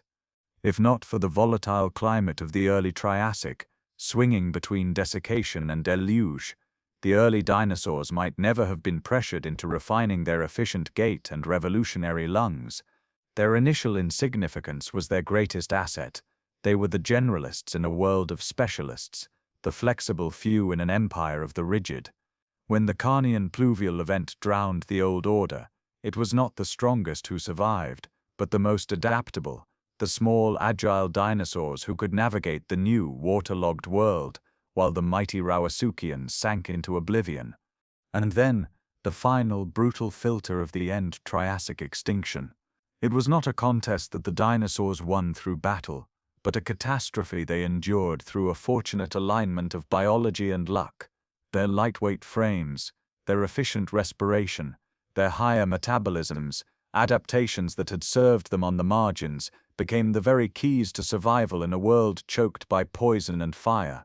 They inherited the Earth not by conquest, but by default, because they were the only ones left standing in the ash-filled silence. Their subsequent radiation was an explosion into a vacuum, a breathtaking diversification, fueled by the absence of competition. For over 130 million years, they were the masters of all they surveyed, not because they were predetermined to be, but because the world, through a series of unimaginable disasters, had been handed to them empty, and they were simply the first to fill it. Their story is the ultimate lesson from deep time, that fortune favors not the strong but the resilient, the adaptable, and the improbably lucky. The age of dinosaurs was not an inevitability, it was the most magnificent accident in the history of our planet. The story of the dinosaurs, for all its epic sweep and grandeur, would remain nothing more than a phantom of the imagination were it not for the tangible, stony echoes they left behind. The narrative of their rise, their reign, and their fall is not written in books, but etched into the very bones of the earth, a cryptic manuscript waiting for patient eyes to decipher. Each fossil is a frozen moment, a single frame in a motion picture spanning millions of years, and the key finds that illuminated this narrative are like sudden brilliant flares in the deep geological night, revealing the contours of a lost world. The first great illumination came not from a giant but from a quarry in Bavaria, where the fine-grained limestone preserved more than just bone. Here, the exquisitely detailed fossils of Archaeopteryx were unearthed, its skeleton a breathtaking mosaic of classic theropod features, sharp teeth, a long bony tail and grasping hands, seamlessly combined with the unmistakable imprint of broad, flight-capable feathers. This was the Rosetta Stone of paleontology, the definitive proof that birds were the direct descendants of dinosaurs, idea once thought fanciful. It bridged the gap between land and sky, proving that the grandeur of the Mesozoic did not vanish but simply took wing. Later, in the arid badlands of Montana, another revelation was clawed from the earth, a dense concentration of Maiasaura nests, eggs and fossils of juveniles of varying sizes. This was not a random graveyard but a nesting colony, and it spoke volumes. The presence of so many young, too large and developed to be hatchlings, still within the nest, provided the first irrefutable evidence of extended parental care. The good mother lizard had revealed that dinosaurs were not mere egg-laying automatons, but nurturers, tending their young in a manner that echoed the most devoted of modern birds and mammals, adding a profound layer of social complexity to their story. From the Gobi Desert came the fighting dinosaurs, a spectacular fossil that captured a velociraptor and a protoceratops locked in mortal combat, buried mid-struggle by a collapsing sand dune. This single dramatic snapshot provided a rare, unambiguous window into behavior, confirming the predatory nature of dromaeosaurs and the defensive ferocity of their prey. It was a moment of Mesozoic drama frozen in stone, a testament to the life and death struggles that were the daily reality of that world. And then there were the bone beds, vast accumulations of a single species, like the Cleveland Lloyd Quarry, a Jurassic graveyard dominated by the predator Allosaurus. This was not the result of a single catastrophe, but a predator trap, a place where conditions lured numerous animals to their deaths over centuries. It provided undeniable evidence of social behavior, suggesting these predators may have gathered in numbers, perhaps to scavenge or even hunt cooperatively, painting a picture of complex ecosystems where death on a massive scale was a regular event.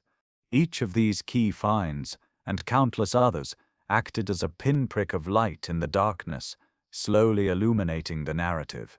A single tooth revealed diet. A series of trackways outlined herd movement and speed. The microscopic structure of bone hinted at metabolism and growth rates. The fossil evidence is a puzzle of staggering scale, with most pieces forever lost. But the fragments we have, these echoes in stone, allow us to trace the outline of the giants, to hear the faint reverberating whisper of their world, and to piece together the most incredible story our planet has ever told. The story of the dinosaurs, for all its epic sweep and grandeur, would have remained entombed in stone, a secret kept by the earth, were it not for the human hands and curious minds that learned to listen to its whispers. The narrative of their rise and fall is not merely a tale written by time, but one painstakingly recovered, bone by fragmentary bone, by generations of paleontologists. Their work is a slow, meticulous dialogue with the deep past, a human story of obsession, deduction and wonder that gave voice to the silent giants and built a bridge across an abyss of 150 million years. It began not in hallowed museums, but in the field, in sun-scorched badlands, wind-swept deserts, and crumbling cliff faces where the ancient rock lay exposed. Here, the first seekers ventured, their eyes trained to see the subtle difference between a common stone and a fossilized bone. The work was one of immense patience and physical endurance. Days, weeks, even years spent carefully brushing away eons of accumulated sediment with dental picks and fine brushes, each movement a risk to the fragile history they sought to uncover. A discovery was rarely a complete skeleton gleaming in the sun. It was more often a single promising fragment, a tooth, a claw, a piece of vertebrae that hinted at a greater story buried just out of sight. These field paleontologists were the first interpreters, reading the landscape itself for clues, understanding that the slant of a rock layer could speak of an ancient floodplain and that the concentration of fossils could map a Jurassic riverbank or a catastrophic drought. Once excavated and encased in plaster for the journey back to the laboratory, the fossils entered a new phase of revelation. Under the bright lights of the preparation lab, technicians became surgeons of stone, using miniature jackhammers and air scribes to painstakingly remove the surrounding rock, grain by grain. It was a task that demanded the steady hand of an artist and the patience of a saint, each session revealing a little more of the creature's form, the curve of a rib, the socket of an eye, the delicate tracery of a wishbone. The cleaned bones were then measured, photographed and studied, their shapes compared to known specimens in a global effort of classification and understanding. But the paleontologist's work did not end with the physical fossil. It lived in the quiet libraries and bustling laboratories where the clues were pieced into a coherent whole. They became detectives, using the evidence locked in the stone to reconstruct not just anatomy, but life itself. The microscopic analysis of bone cross-sections could reveal age, growth rates, and even seasons of hardship. The chemistry of the bones and the surrounding rock could whisper secrets about diet and climate. A single coprolite fossilized dung became a time capsule, holding within it the pollen of ancient flowers and the scales of swallowed fish.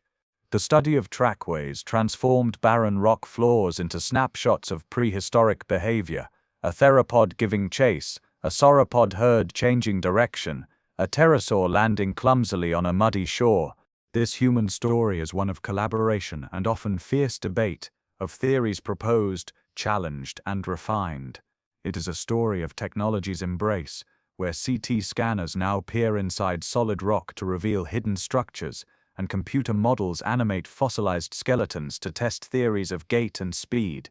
It is a narrative built by countless individuals, from the amateur fossil hunter, who stumbles upon a critical find, to the career academic, who spends a lifetime studying a single genus. Their collective work is a testament to humanity's profound desire to understand its place in time, to reach back and touch the world that was. They are the voices for those who have none, the translators of a language written in bone and stone, and through their dedication, the Age of Reptiles is not a forgotten epoch, but a vivid, breathing chapter in the story of our living planet. Life is the great phoenix of the cosmos, forever rising from its own ashes. It is a force of such profound tenacity that it has weathered the planet's most violent convulsions, each catastrophe not an ending, but a brutal, necessary pruning. The story of the Earth is written in these cycles of death and renewal, a testament to an resilience that borders on the miraculous. From the silent ashen grave of the Permian to the choked poison skies of the end Triassic, life has been pressed to the very brink of oblivion, only to return each time with a breathtaking burst of creativity, diversifying into forms more strange and wonderful than before. This is the eternal cycle, the great turning wheel of existence that grinds through eons, where every extinction is but a prelude to an even more spectacular recovery. In the deep silence that follows the fire and the flood, when the world lies scoured and empty, the work of renewal begins with the humblest of pioneers. It starts not with a roar, but with a whisper, a creeping moss defiantly greening a bare rock face, a chemosynthetic bacterium finding energy in volcanic vent, a single hardy spore germinating in mineral-rich ash. These first colonizers are the vanguard, the foundation upon which everything else must be built. Their success is a declaration that the world is not dead, only sleeping. They are followed by others, each wave of life making the environment slightly more hospitable for the next, a slow, patient reweaving of the food web from the ground up. This is not a swift conquest, but a gradual reclamation, a testament to life's stubborn refusal to surrender. And from this simplicity, complexity inevitably blooms. The vacant niches left by the vanished rulers become a vacuum that nature abhors, and evolution responds with an explosive radiation of new forms. Generalists become specialists, pioneers become empires. The genetic code, shaken by the crisis, experiments with new possibilities, yielding bodies adapted to the changed world, lighter frames, more efficient metabolisms, novel strategies for defense and consumption. The recovery is never a return to what was, it is a reinvention, a new world built with the raw materials of the old, often more diverse and complex than the one it replaced. The resilience of life is not merely its ability to endure, but its boundless capacity for innovation, its endless potential to find new ways to be alive. It is a force that has turned global graves into cradles time and again, a soothing eternal promise that even in the deepest silence the next green whisper is already waiting, gathering its strength to once more fill the world with its glorious unyielding noise. The great Cretaceous sun finally surrendered to the horizon, bleeding its last hues of orange and violet across a sky that slowly deepened to a velvet blue. One by one the stars emerged, not as the faint pinpricks of a modern night, but as a brilliant dust-scattered river of light, the Milky Way in its primordial glory, undimmed by the lights of cities that would not exist for another 65 million years. This was the same sky that had watched over the Permian extinction, the Triassic dawn, and the Jurassic zenith, a constant silent witness to the turning of the world. And now, under its ancient gaze, the day's fierce drama gave way to the deep, breathing peace of the night. Across the vast, sleeping continent, the giants of the day settled into their rest. The great sauropod herds, their immense forms like living hills in the twilight, ceased their endless browsing. Their long necks curved gracefully to the earth, their heads resting on the soft ferns, their breathing slowing to a deep, resonant rhythm that was less a sound and more a vibration felt through the soil, a planetary lullaby. The vigilant theropods, their hunting done, found sheltered hollows or settled on their haunches, their fierce eyes closing, the tension of the chase melting from their powerful limbs.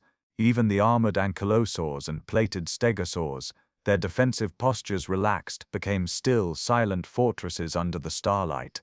The night world awoke with a different, softer life.